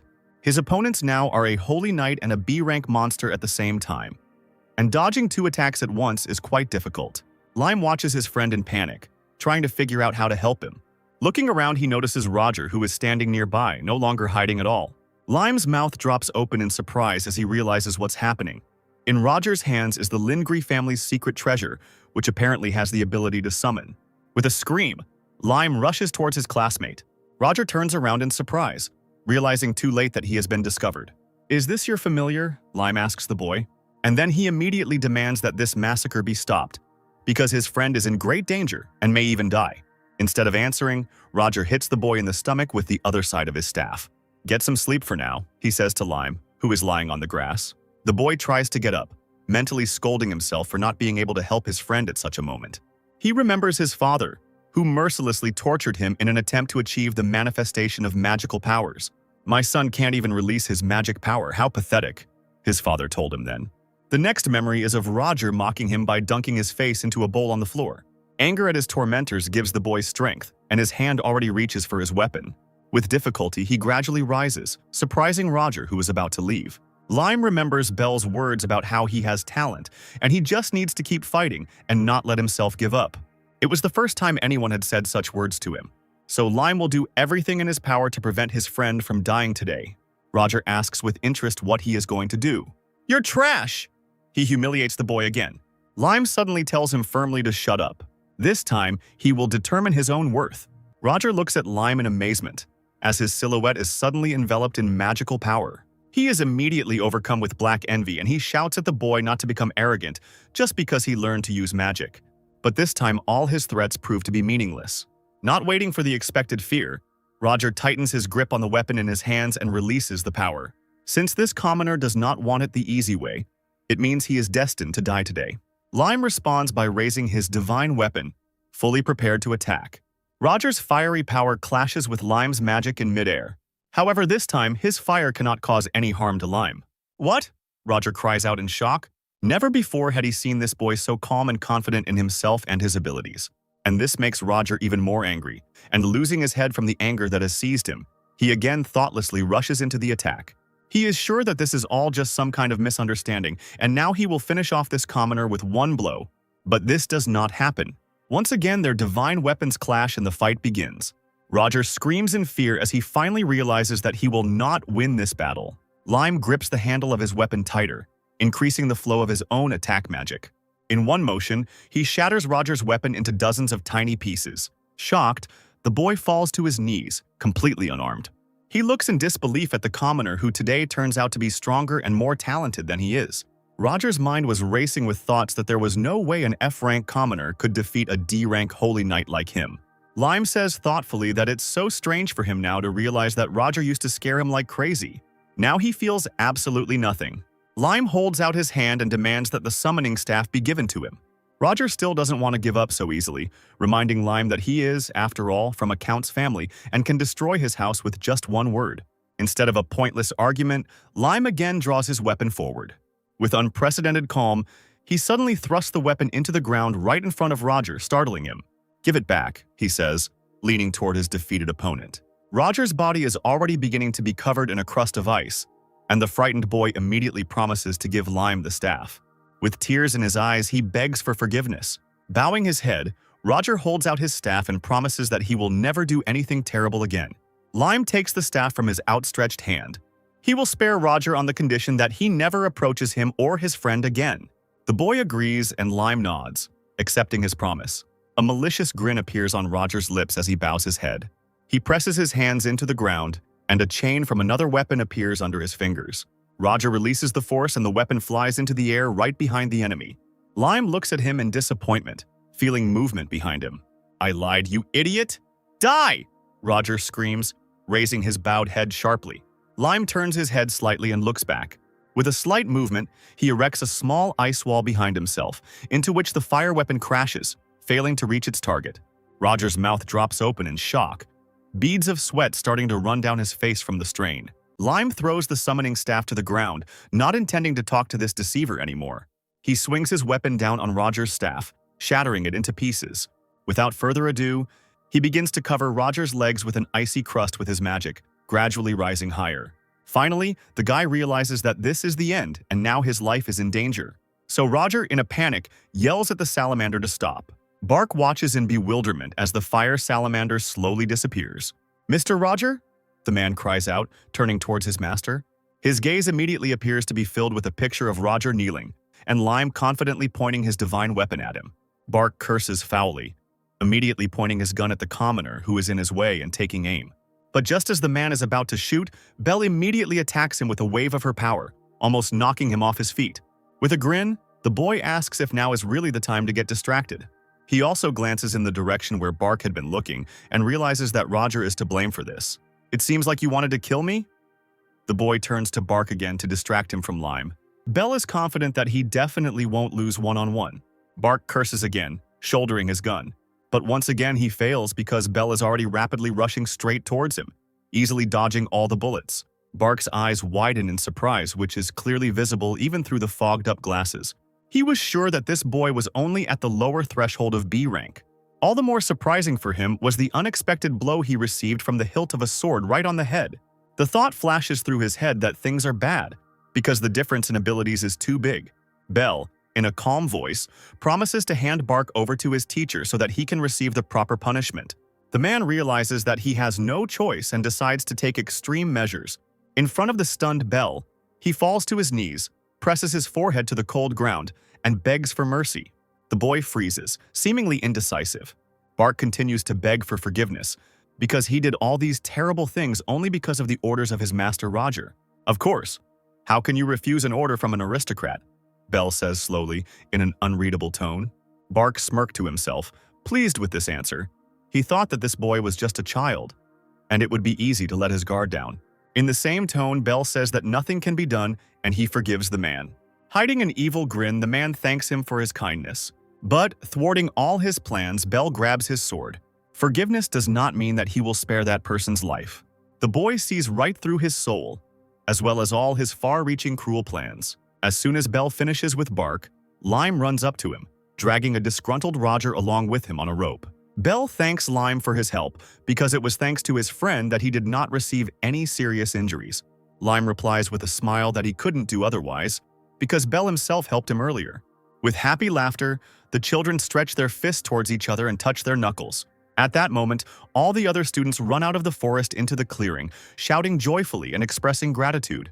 They watch the fight from a hiding place nearby and now cannot find words to admire their classmate. Almost immediately, all the children's eyes turn to the tied-up Roger.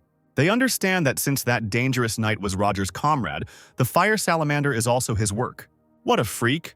The children can't contain their raging emotions, and they immediately rush to praise Lime, who is embarrassed by such attention and who himself still does not fully believe that he was able to cope with Roger. "You are so strong." One of his classmates admires him, and Lime can't believe that this is being said to him. A blush spreads across his cheeks, and the boy shyly thanks her for such warm words. Belle watches this dialogue with a feeling of deep satisfaction. He is not at all surprised by Lime's achievement, because this is exactly the kind of behavior he expected from the Knight of Vengeance. Silpha is also watching the guys a little further away from the others. She settled comfortably on one of the strong branches of the nearest tree. The girl smiles slyly, because now she knows exactly what kind of weapon her new classmate Liber has. Finally, the children return back to the academy. The teachers have already dealt with Roger, and now everyone can breathe a sigh of relief and feel safe. Belle and Lime walk next to each other, talking about what happened. But Silpha suddenly stands in their way. She blocks their way and loudly calls out for Belle. Both boys are surprised by this attention and a little tense. "Is this Avalon?" Sylph suddenly asks. Apparently, she guessed that Avalon was Belle's sacred weapon. The boy's eyes widen and a small drop of sweat begins to run down his temple. He is amazed that this girl knows about the existence of the sacred treasure of the heroes of the past. Only Lime looks from Sylph to Belle and back in surprise.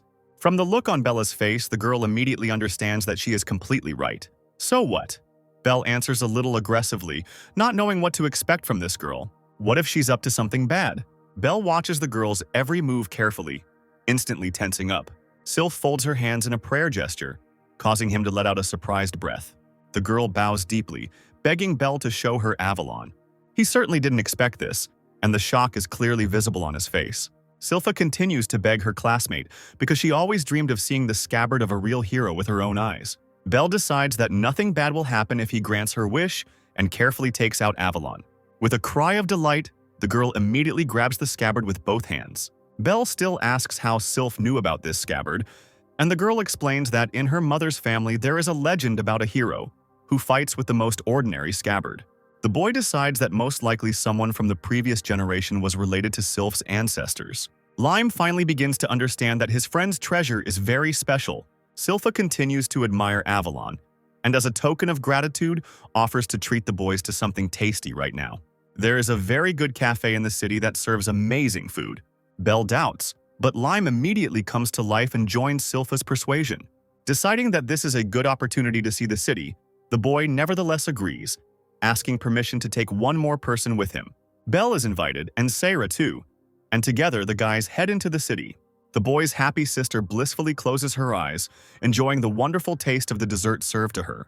Belle laughs heartily at this, no less happy that he was able to please his precious sister. Sylph affectionately pats the girl on the cheek, admiring her pretty face. Belle takes a small sip of tea, not taking her satisfied gaze off the laughing girls. In his past life, he didn't get to experience all the joys of student life, so now he feels really great just sitting in a cafe with his friends. After finishing her tea, Silpha stands up and raises her hand to get everyone's attention.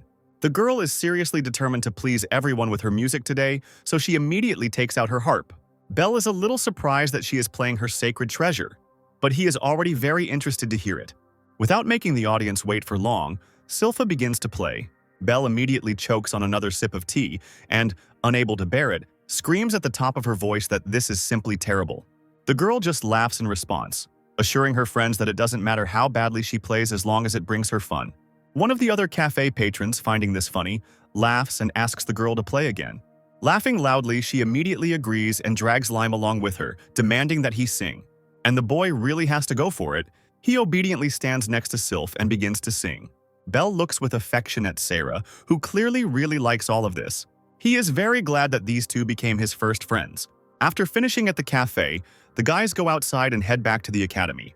Much to Sarah's delight, Silpha suggests that they go shopping on the way to pick out some new and pretty clothes for the girl.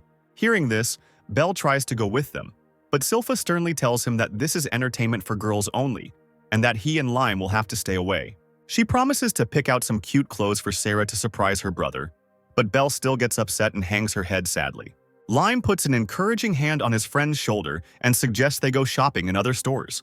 The girls, having promised to call them when they finish shopping, wave goodbye to them and leave. On the way to the store, Silpha admits that she is a little jealous that Sarah is so lucky to have a good and caring older brother. When the girl asks whether Sylph has any brothers or sisters, she answers negatively and immediately falls silent, and sadness appears in her eyes. And then some guy blocks their way, happy that he can finally find Silpha.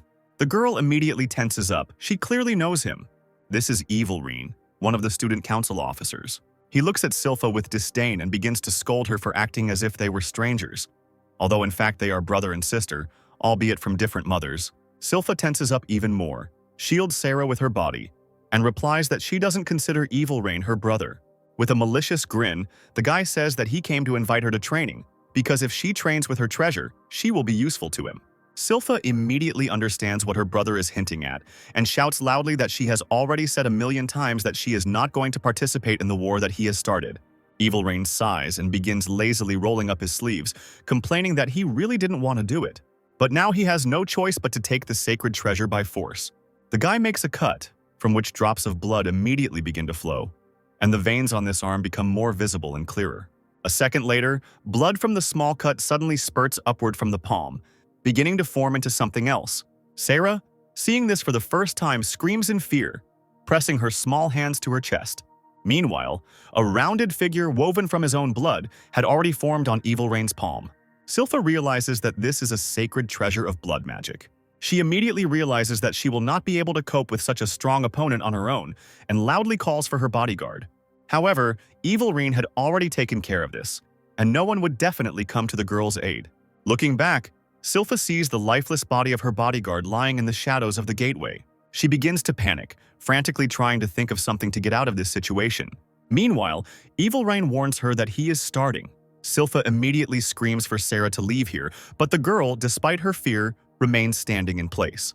Meanwhile, the girl is already preparing to enter into battle with her own brother. Streams of energy begin to swirl at the tips of her fingers. She shouts at Sarah once again to run away, but the girl still doesn't dare to leave her friend in trouble. Evilreen doesn't intend to let this girl go, because if she calls someone for help, it will create additional trouble for him. So he stretches his hand forward and a bright red ball, created from his own blood, flies out and flies straight at the girl. Sarah screams in fear, unable to even move out of the weapon's trajectory. A second before the collision, Sylph appears out of nowhere in front of the girl and shields her with her own body, taking the entire blow on herself. The force of the blow causes both girls to fall to the ground, and Sylph loses consciousness. Evilreen is not very happy with this turn of events, but still, now it will be easier for him to take his sister. Therefore, he directs bloody tourniquets towards the girl, stretching from his palm and immediately entangling her body. Paying no more attention to the girl he doesn't know, he lifts Sylph into the air with the help of these cords and pulls her towards himself. As Sarah watches this, tears well up in her eyes. She becomes confused and can only watch helplessly as her friend is taken away. Sylph's head hangs lifelessly down. She still hasn't regained consciousness. Evilreen looks far too unconcerned for someone who just nearly killed his own sister. Sarah finally comes out of her state of shock and screams her brother's name loudly, her voice breaking painfully. Not a minute passes before Bell is already rushing to their aid. With one movement of his sword, he cuts the bloody cords that entangle Sylph's body. Evil Rain raises an eyebrow in surprise at this. Sylphia, freed from her bonds, falls from a height straight into the arms of Bell, who catches her. Sarah smiles with relief, looking at her brother with hope. "What are you doing with my friend?" Bell asks the guy he doesn't know. He clenches his jaws and waits for an answer, looking at his new enemy. "Are you Sylph's friend?" Evil Rain asks in return. And then he continues that he doesn't really care, and that this boy shouldn't get involved in the squabbles between his brother and sister. Bell hands Sylpha's body over to Lime's capable hands and orders him to take care of her. The boy himself calls upon his sword again, intending to deal with the problem that has arisen. Evil Rain doesn't understand why this boy is so protective of his sister. The boy asks in bewilderment what benefit he gets from protecting Sylph, and immediately points bloody tourniquets at the boy. Bell gets a better grip on the sword's hilt and cuts through the cords without any problems, preventing them from touching her body. Evil Rain watches this with a bit of surprise. Bell tells him that she is protecting Sylpha because she is his friend, and it is completely natural to come to the aid of friends. With these words, he himself attacks Sylph's brother, but he easily repels the attack without even straining himself. Evil Rain is calm and confident in his abilities. He knows that his blood shield is strong enough and very difficult to penetrate, and Bell now understands it too. Even his holy sword wouldn't work, so there was no way he could hold back in this fight. On the contrary, he must use all his available strength to win this fight and protect his girlfriend. Evil Rain attacks again, and it takes a lot of effort for Bella to stay on her feet and not fall from this wave of power. Sylphia's brother realizes that this boy could cause trouble. "Maybe I should get rid of you faster?" he asks with the same indifferent expression. Bell sees bloody bullets flying at him and decides to use the gun too, hoping it will work. The boy takes aim and cocks the trigger. For the first time, bright emotions appear on Evil Rain's face. The boy did not expect that this boy would have another sacred treasure. Meanwhile, Bell extends both hands forward and shoots. With the help of his pistol, he deflected each of the bloody bullets flying at him. Evil Rain sighs, disappointed that Bell was able to handle his bullets. "This boy is giving him too much trouble. Can you reflect all my bloody bullets at once?" the guy asks, gathering energy again. He intends to end this battle as quickly as possible. Gathering his strength, Evil Rain attacks again, this time putting in much more force. But Bell was already prepared for such a turn of events. He knew that this time he would have to give it his all. With a loud cry, each of them puts all their available strength into this blow. Suddenly, they hear someone's loud laughter. Both opponents look up to see a guy jumping off the roof of a nearby building right on top of them. The stranger lands squarely between them, his fist slamming into the stone floor. At the site of its impact, a huge crater is formed, and small stones fly in all directions. With a smile from ear to ear, the guy asks if he can join in the general fun. Bell remembers seeing this guy on the student council. Judging by the way Evil Rain addressed this guy, his name is Zior, and they definitely know each other. Zior comes closer, noticing that Evil Rain is using too much magic power against the child. A small girl lands next to Zior, immediately starting to make fun of Evil Rain's failed attack with a giggle. "What a nightmare," she laughs. Gritting her teeth in anger, Evil Rain begins to gather magical power around herself again. Zior laughs that there is nothing wrong with using all of your magical power at once during a battle. "Let me enjoy the battle too," he continues, beginning his transformation. It takes no more than a few seconds before the transformation is complete, and Zior appears right in front of Bell in his full battle form. Bell thinks that this guy is just huge, and if he also came for Sylpha, then nothing good will come of it. The girl takes out and opens a fairly thick tome, from which the descendants of magic immediately spread in all directions. She calls Zior a gorilla with brawn instead of brains, and reminds him that they are here for work. And at the same time as she says this, a thick iron chain flies out of the dark portal that appeared thanks to the book. At the girl's command, the chain wraps around Zior's entire body. She repeats to the guy once again that they did not come here to fight. Bell thinks with horror that this girl's power is also incredibly enormous. Zior laughs in response to the girl's indignation and easily breaks the chain right on himself.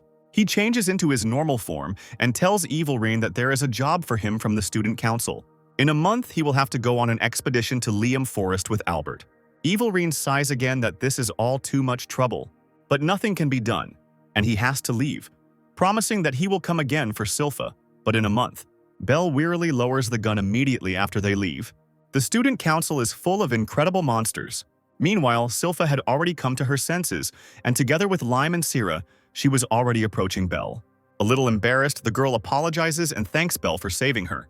She dragged him into this battle, and now she feels very awkward. Bella is primarily interested in the reason why a brother can fight his own sister. Looking down sadly, Silpha admits that in reality this man simply wants to take advantage of her power. When the next head of her family steps down, her brother plans to invade the undeveloped lands in order to expand his territory. Lime asks if this is a lair of powerful monsters.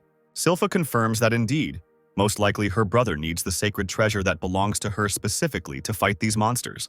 But she doesn't want to fight at all, and came to the academy to become stronger and take the place of the next head of the family. Belle thinks sadly that this girl's situation is painfully similar to his own. The girl hangs her head in disappointment. She considers herself weak compared to her older brother.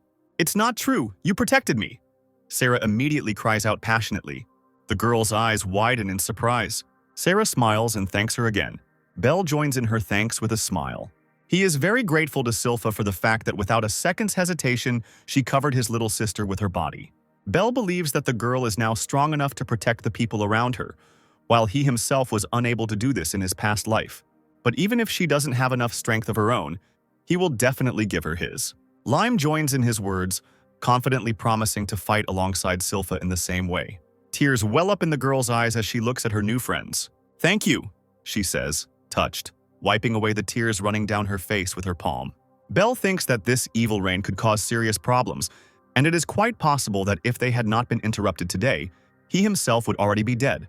And after only a month, evil reign will return for Silpha again, which means that during this time, Belle himself will need to become stronger in order to survive this fight. And to achieve this, you need to develop unique skills. He needs to go to the realm of souls again. Predecessor permissions are required to unlock B-rank abilities, so Belle closes her eyes concentrating on moving. He needs to get into that space again while Sarah is sleeping and can't see anything. Long time no see, Sixth.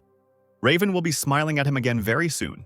Belle smiles back at him, greeting all of his predecessors. He starts to talk about the reason for his appearance, but Raven immediately interrupts him with a wave of his hand. The man, like all the other heirs, saw Belle's last fight, so he knows that the boy came here to get permission to reveal his unique skills. Not far from them, Rajias and Charlotte are quietly talking, discussing that battle. Evil Reign's sacred weapon caused a lot of trouble, turning into a bloody shield and then a spear. It could change shape in much the same way as Avalon's scabbard. But Raven is sure that if he wanted to, he wouldn't even leave ashes of that guy. Belle thinks so too, which is why he wants to ask Raven for permission to unlock the unique B-rank ability. But Raven only laughs loudly in response to this request. Belle tries to ask him again, but the man interrupts the boy with a snap of his fingers to his forehead. Belle screams indignantly from the painful and very offensive click. Charlotte immediately stands up for the boy, demanding that Raven stop being so mean. The man tries to justify himself by reminding everyone that this unique ability consumes a lot of magical power due to its flames. And with the current amount of Belle's magic power, even if he activated it, he would quickly use it all up. Therefore, Raven proposes a condition that the boy will be given permission to activate the ability as soon as he can shoot 300 fire bullets a day from this pistol. The boy, perplexed, asks again about the required number of bullets. He is outraged to the depths of his soul, because 300 bullets is an unrealistically large number, and at the moment his limit is only 100. However, Raven does not want to hear any objections. He has set his condition and will not agree to anything else.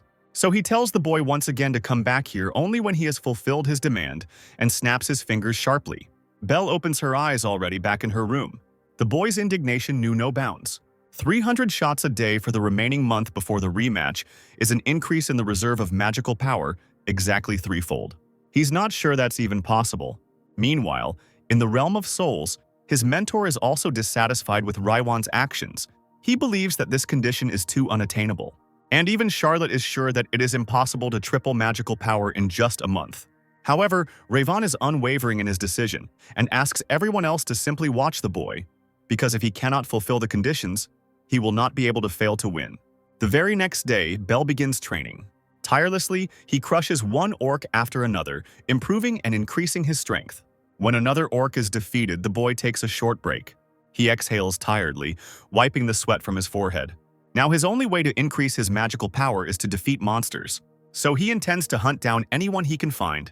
Lime and Silpha watch him battle the orcs with admiration. The boy asks again if his friends are sure that they should go into this forest with him, to which Silpha replies that she too needs to train as much as possible in order to defeat that damn brother. And Lime also wants to become stronger, so the two of them run after Belle deep into the forest. Belle is proud of her friends. After some time, the boy stops, wearily lowering his gun.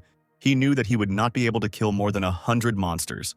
Hunting orcs had increased his overall magic power a little, but he was still not sure he could increase his shot count to 300 within this month. Belle realizes that this level of growth is not enough for him. Suddenly, the boy hears a loud growl somewhere above. From this roar, he immediately understands that this is not an ordinary orc. This means his friends are in danger right now. The boy jumps up and runs in the direction where he heard the growl. However, to his surprise, when he reaches there, he sees the orc already dead. And next to the monster's body, his friends are jumping happily.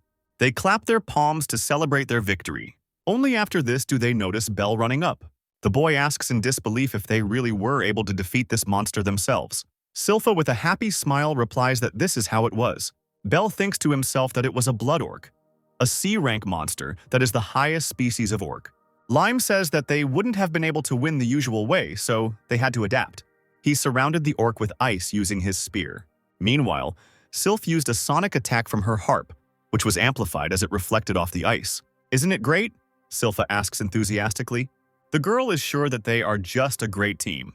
Belle realizes that the two have learned to use the combination. And thanks to this, a new idea also comes to him. Apparently, he came up with a way to fulfill Raven's demand. Just in time, several more blood orcs approach them, which is extremely surprising for this place. Lime and Silpha immediately freeze tensely, realizing that they are already too exhausted for such a fight. Belle tells them not to worry. After all, he himself can still, and most importantly, wants to fight. A few minutes later, a large pile of dead orc bodies rises in front of the boys. Sylph and Lime never cease to be amazed at their friend's strength, but they cannot understand where he was rushing to in such a hurry. Meanwhile, Belle himself had already been transported to the Kingdom of Souls. Raven doesn't understand why the boy came again so quickly, because he definitely doesn't intend to change his conditions. Belle replies that there is no need for this, since he has already fulfilled the requirement. Raven asks again in surprise. Charlotte also can't believe that anyone could complete such a complex task in just one day. "Want to check?" Belle immediately suggests. Raven replies that he will test it in a real fight right now. He wants to see if the sixth heir can fire 300 shots during a real fight. "Or are you afraid of losing?" he asks the confused boy with a chuckle. But Belle immediately pulls herself together and agrees to fight. They stand opposite each other, and Ragius becomes their second. The man looks at his opponents carefully, starting the countdown. A condescending smile plays across Raven's face. Belle, in contrast, feels quite tense. "Let's start!" Finally, Ragius shouts loudly. Belle immediately raises his pistol and takes aim, but Raven gets there first. The first bullet hits Belle in the chest, knocking the air out of his lungs. The man laughs at his opponent's slowness. Belle is not at all surprised because it was obvious from the very beginning that the original owner of Ragnarok would shoot several times faster. Raven interrupts his thoughts with another shot. This time the boy reacts immediately and shoots back. The bullets fired by both of them collide in the air and the silence of the hall is broken by a loud explosion. Raven smiles with satisfaction. Charlotte notes that Belle was pretty good for being able to deflect Raven's bullet. Ragius proudly replies that Belle is his best student. Horao, in a quiet voice, reminds them all that the main thing in this fight is not victory. Even more embarrassed by Charlotte's attention, he points out to her that the goal was not to win, but to see if Belle could use 300 bullets. Adam also agrees that just 100 shots will clearly not be enough to fight on equal terms. Meanwhile, Belle continues to shoot again and again. Raven, not looking the least bit tense, fires back. Belle continues to attack, gripping the weapon tighter in his hands. Adam notices that this is already the 97th shot, and the boy's strength is beginning to weaken little by little. Raven is getting bored and wants to end this fight as quickly as possible. Belle smiles back at him with anticipation. Extending his other hand, the boy summons the shield of Achilles. Without putting away his pistol, he covers himself with a shield. Raven watches him in confusion, trying to figure out what's going on. "Wind!" the boy shouts, and Ragnarok is enveloped in the green glow of Achilles' power. Raven still doesn't understand why Belle wrapped his gun in the wind.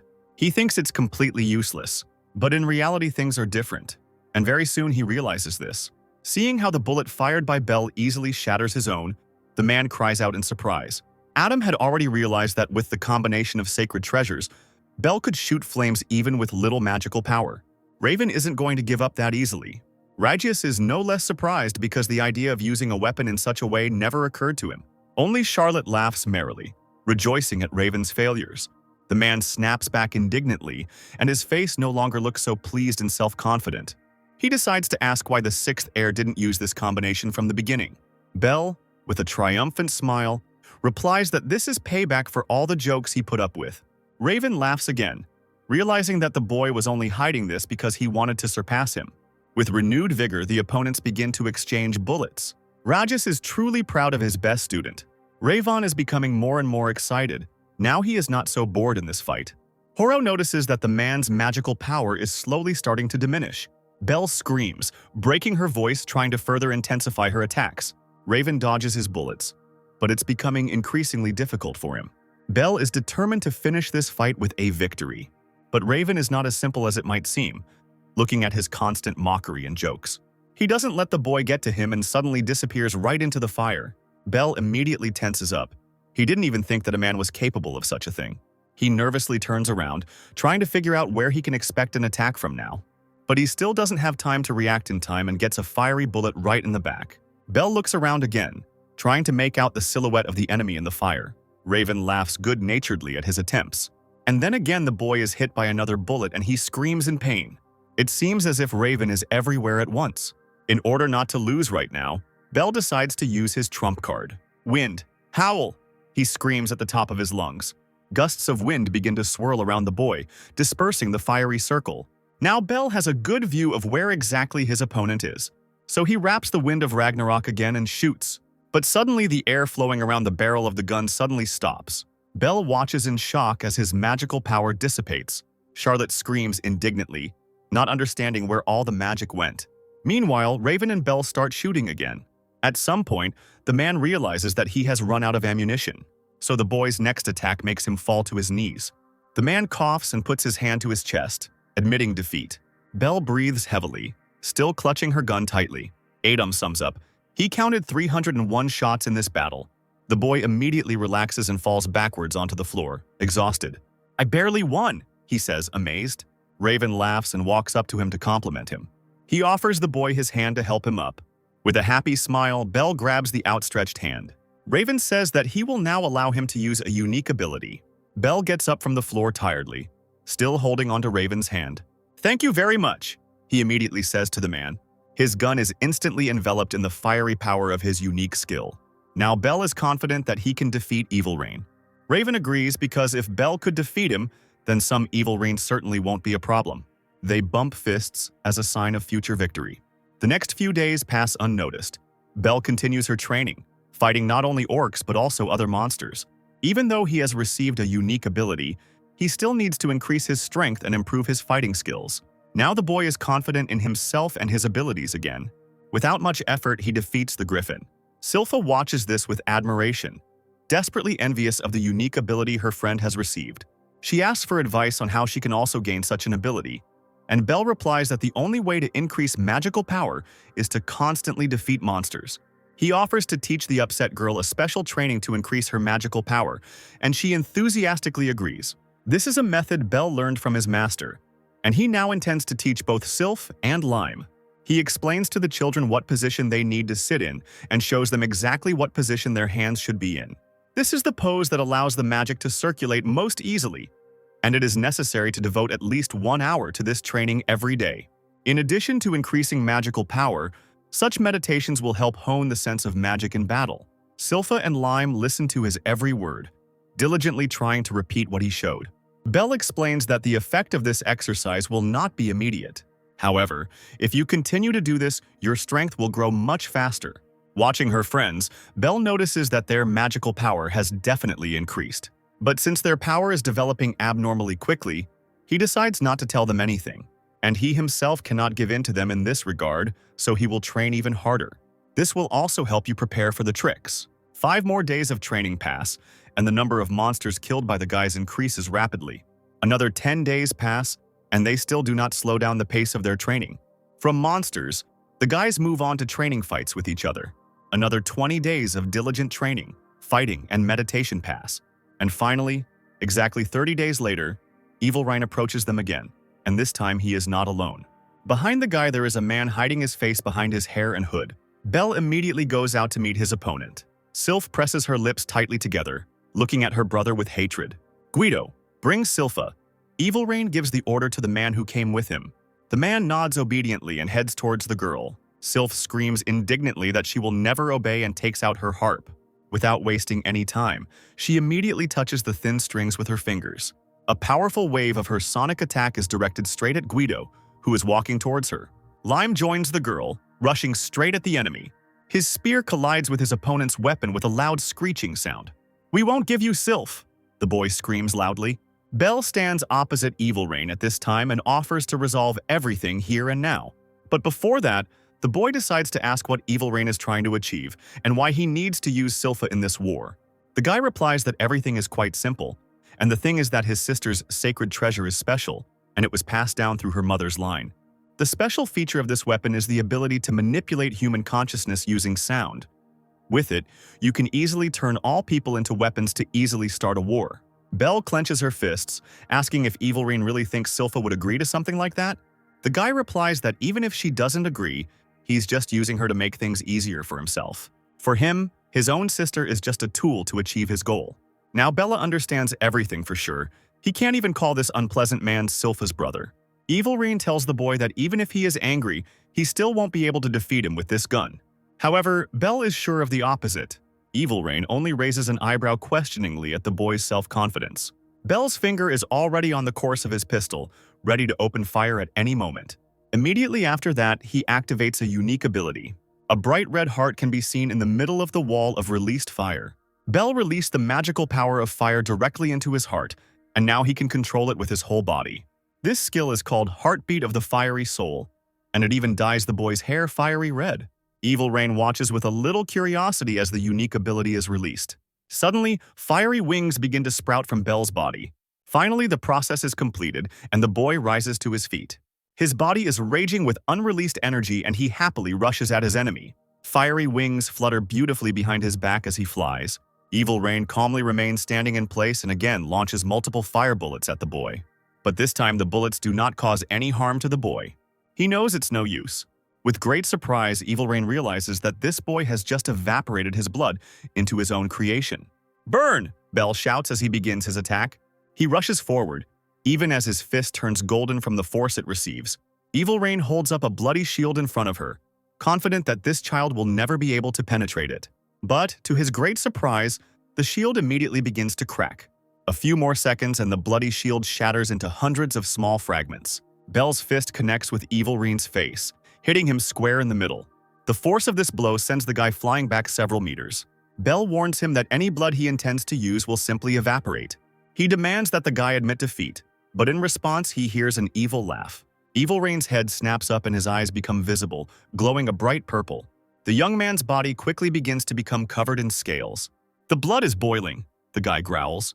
In a few moments he had already undergone a complete transformation, and his entire body was covered with dense scales, and his head was crowned with small, but obviously very sharp horns. Belle certainly didn't expect to see this today. Evil Rain used the skill Dragon's Blood to transform his body and make it stronger and more durable. This was made possible by his sacred treasure, which is capable of changing the owner's body with its B rank ability. Evil Rain smiles, showing her superiority. Belle feels in his heart that this guy is more than dangerous. With a grin, Evil Rain says that he can be proud of himself. The young man's inhuman hand shoots up, revealing sharp claws for all to see. "My dragon blood boils in battle with you!" the young man roars, rushing into the attack. Belle watches his every move with intense intensity. In a split second, Evil Rain is next to him and they immediately clash in open confrontation. The boy realizes that this man is too fast. Evil Rain was extremely surprised because he was sure that he would hit this boy with one blow. "Let's end it here!" Belle shouts loudly, releasing fire. But his opponent is not going to give up so easily. The entire space around them is filled with the sounds of a desperate battle. "Explode!" Belle shouts, sending another pillar of fire at her opponent. A fiery vortex covers Evil Rain, hiding him from prying eyes. Gradually, the fire calms down and the smoke begins to dissipate. Despite Belle's best hopes, Evil Rain, unharmed, breaks free from the fiery stream and soars into the air. "You can't take me with this fire," he says proudly. Belle looks at his entire body in surprise and cannot find a single burn. This is incredibly surprising to the boy, who expected to at least cause some harm to the enemy with this attack. Meanwhile, the guy is already rushing towards him, loudly promising to cut him into pieces. Bell makes a decision. Since his fire doesn't work, he'll have to use his fists. Bell and Evil Rain fly towards each other, intending to engage in close combat. Evil Rain swings back to deliver a sharp blow. Bell keeps up with him, trying to attack again and again. The bright streams of their power collide, but they do not cause any noticeable harm to each other. When Bell's next attack fails, Evil Rain sneers. The boy just can't understand why none of his attacks hit their target. Without ceasing to defend herself from the enemy's attacks, Evil Rain suddenly throws her tail forward to strike with it. Bell, who was unable to prevent the attack, flies to the side. Evil Rain begins to form a new cloud of energy on her palm. Bell, in mid-flight, panics and gathers her own strength to defend herself. Two streams of their magical energies collide with each other. None of them are ready to lose today. A powerful explosion deafens the entire area. Bell stands on the ground, squinting from the dust settling down, searching for the enemy with his gaze. What a stubborn insect you are. Evil Rain begins to get nervous. His eyes begin to glow even brighter. His skin quickly darkens, and several balls filled with energy appear around his hands. Bell curses quietly, summoning fire again. The fight continues and neither of them wants to give in. Meanwhile, on the ground, Silpha and Lime prepare to fight Guido. Lime feels that the guy in front of them is strong and experienced. Silpha also understands that this person is most likely a B rank. This significantly reduces their chances of winning. Guido watches the children with an unreadable expression on his face. Lime finally makes a decision and rushes into attack. But he doesn't reach the guy himself. Stopping nearby, the boy lowers his weapon to the ground and is enveloped in a glow. Guido still watches this in bewilderment. Ice walls instantly appear around the guy on all sides. "Come on!" Lime shouts, turning sharply to Sylph. The girl immediately jumps up. She adjusts her grip on the harp and begins to play her melody. This is the same combination technique with which they defeated the bloody orc in the forest. Silpha hopes the technique will work. Guido raises his head to take a closer look at the harp. He is sure that it is pointless, and the children will not be able to defeat him. He strikes the tip of his weapon onto the ground with a loud thud. Obeying his power, a dark purple portal opens before the man. And right into this portal it sucks in all the attacking force created by Sylph's harp. Lime realizes that their attack was easily repelled. The girl is no less tense than he is, and her face shows clear fear. Again, Guido strikes the ground with his staff. "Get lost!" he shouts loudly, making a certain gesture with his fingers. A purple-black portal opens again right in front of Sylph. The girl is pulled close to the portal, and suddenly Silpha is attacked from it by her own power. Guido explains that his ability allows him to absorb and release magical attacks. Sylph can't believe that this actually happened. Guido apologizes for having to strike, but the master wants her to go with them. "I won't allow it," Lime shouts, grabbing his weapon.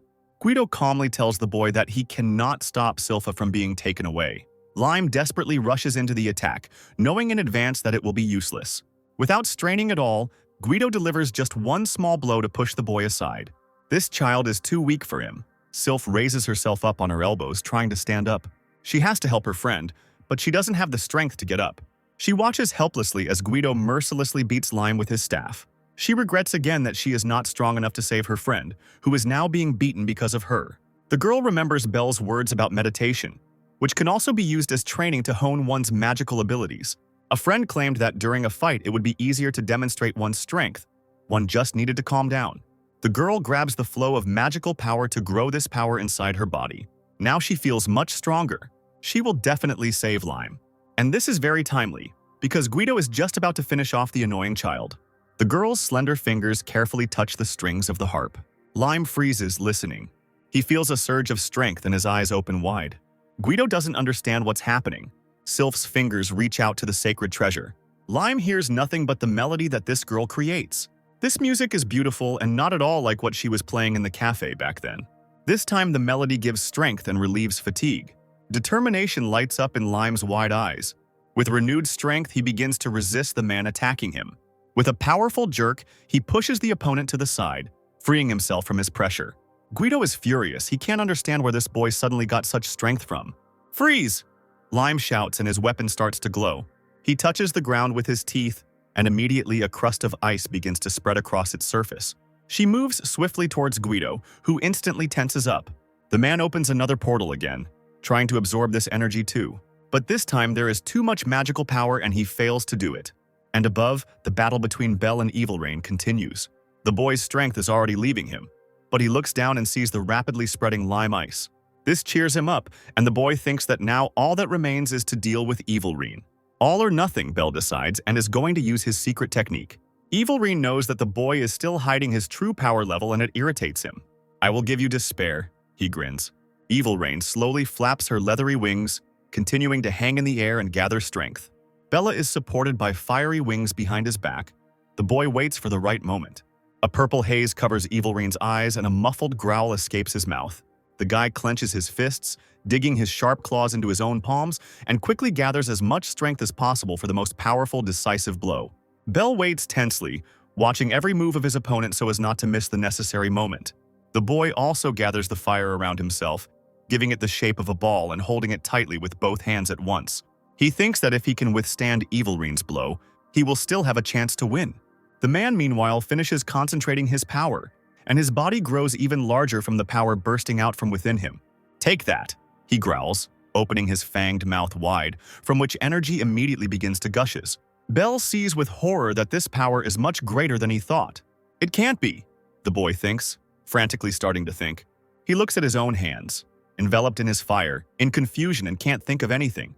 The boy throws his hand forward, directing a stream of power towards Evil Rain's approaching attack. But his power seems ridiculously small compared to the amount of energy his opponent has. Evil Rain screams louder and louder, constantly spewing out more and more power. Two streams of magical energy finally collide. Bell screams in horror, trying to fight with all her might. Finally, Evil Rain's flow of power runs dry. The man looks down with satisfaction at the huge cloud of gradually falling smoke that was formed after the explosion of their two energies. He is sure that even though the fight dragged on for such a long time, now it is definitely over, and the annoying boy will definitely not bother him. "We're not done yet." Suddenly he hears a soft whisper right next to his ear, behind his back, and a stranger's hand grabs his throat. Evil Rain realizes that he has let his guard down unacceptably. He asks how Bell managed to survive, to which the boy replies with a smile that it was easy to dodge his magical breath. He simply created his own fire clone and went behind his opponent. Evil Rain is unpleasantly surprised by the boy's possession of such incredible techniques. However, even despite this, the boy's strength has obviously already run out, and even though he's currently behind him and holding him tightly by the throat, no attack from this boy will work anyway. Contrary to Evil Rain's belief, Belle is able to use the results of her training through meditation. All these hours were not in vain, and the boy feels how magical power flows softly inside his body. Evil Rain feels it now too, but she can't believe it. Even if this boy's normal attack didn't work, he would be able to put all his inner strength into one blow and kill him. Evil Rain knows something is wrong when streams of another color appear among the boy's fiery power. Bell is about to use his secret move. He strikes with a flaming fist, and Evil Rain can't handle it. The guy screams in pain and hisses angrily, feeling new unpleasant sensations throughout his body. He is shocked to see the cracks in his dragon scales growing rapidly. "How could I lose to this brat?" The boy thinks in horror, losing consciousness from the pain as the scales begin to fall off his body in large chunks. A few minutes later, Evil Rain comes to his senses standing on the ground, his body covered in an icy crust created by lime. Next to him stands the defeated Guido, his head down in disappointment. Evil Rain came to his senses fairly quickly, in Belle's opinion. In a tone of complete indifference, the man says that they can do whatever they want with him, because the loser is the personal property of the winner. Sylph thoughtfully touches her harp with her fingers. She wants to tell her brother just one thing. She will never start a war or do what he orders her to do. Evil Rain hangs her head even lower, dejected. "As you wish," he answers melancholically a second later. Lime and Sylpha exchange glances, coming to a mutual decision. The sacred treasure of lime is slowly disappearing. Now the ice on the bodies of both the defeated begins to melt rapidly. "Don't come to me again," commands Sylph's brother. Hunched over, Evil Rain calls out to Guido, and together they leave the forest. The children stand next to each other, still watching them tensely, to make sure the men are definitely leaving. As soon as they disappear from sight, Sylph falls exhausted onto the grass. Lime once again admires his friend, who this time defeated an entire member of the student council. Sylph rises from the ground again and calls their names. She smiles warmly at the boys, thanking them again, and promises to be sure to repay them in kind when the time comes. Belle replies that she has nothing to worry about because they are friends and will always come to each other's aid if need arises. Best friends, Silpha corrects him, laughing happily. Belle smiles warmly back at her. Evil Reign had been defeated, and now they would likely all be the focus of attention from the rest of the student council. And to confront them, they must become even stronger, especially if they ever have to face Albert himself. Perhaps he will come to avenge his friend, and this time Belle will not allow that terrible tragedy to happen again. He will definitely become the strongest in this academy and show everyone his true strength.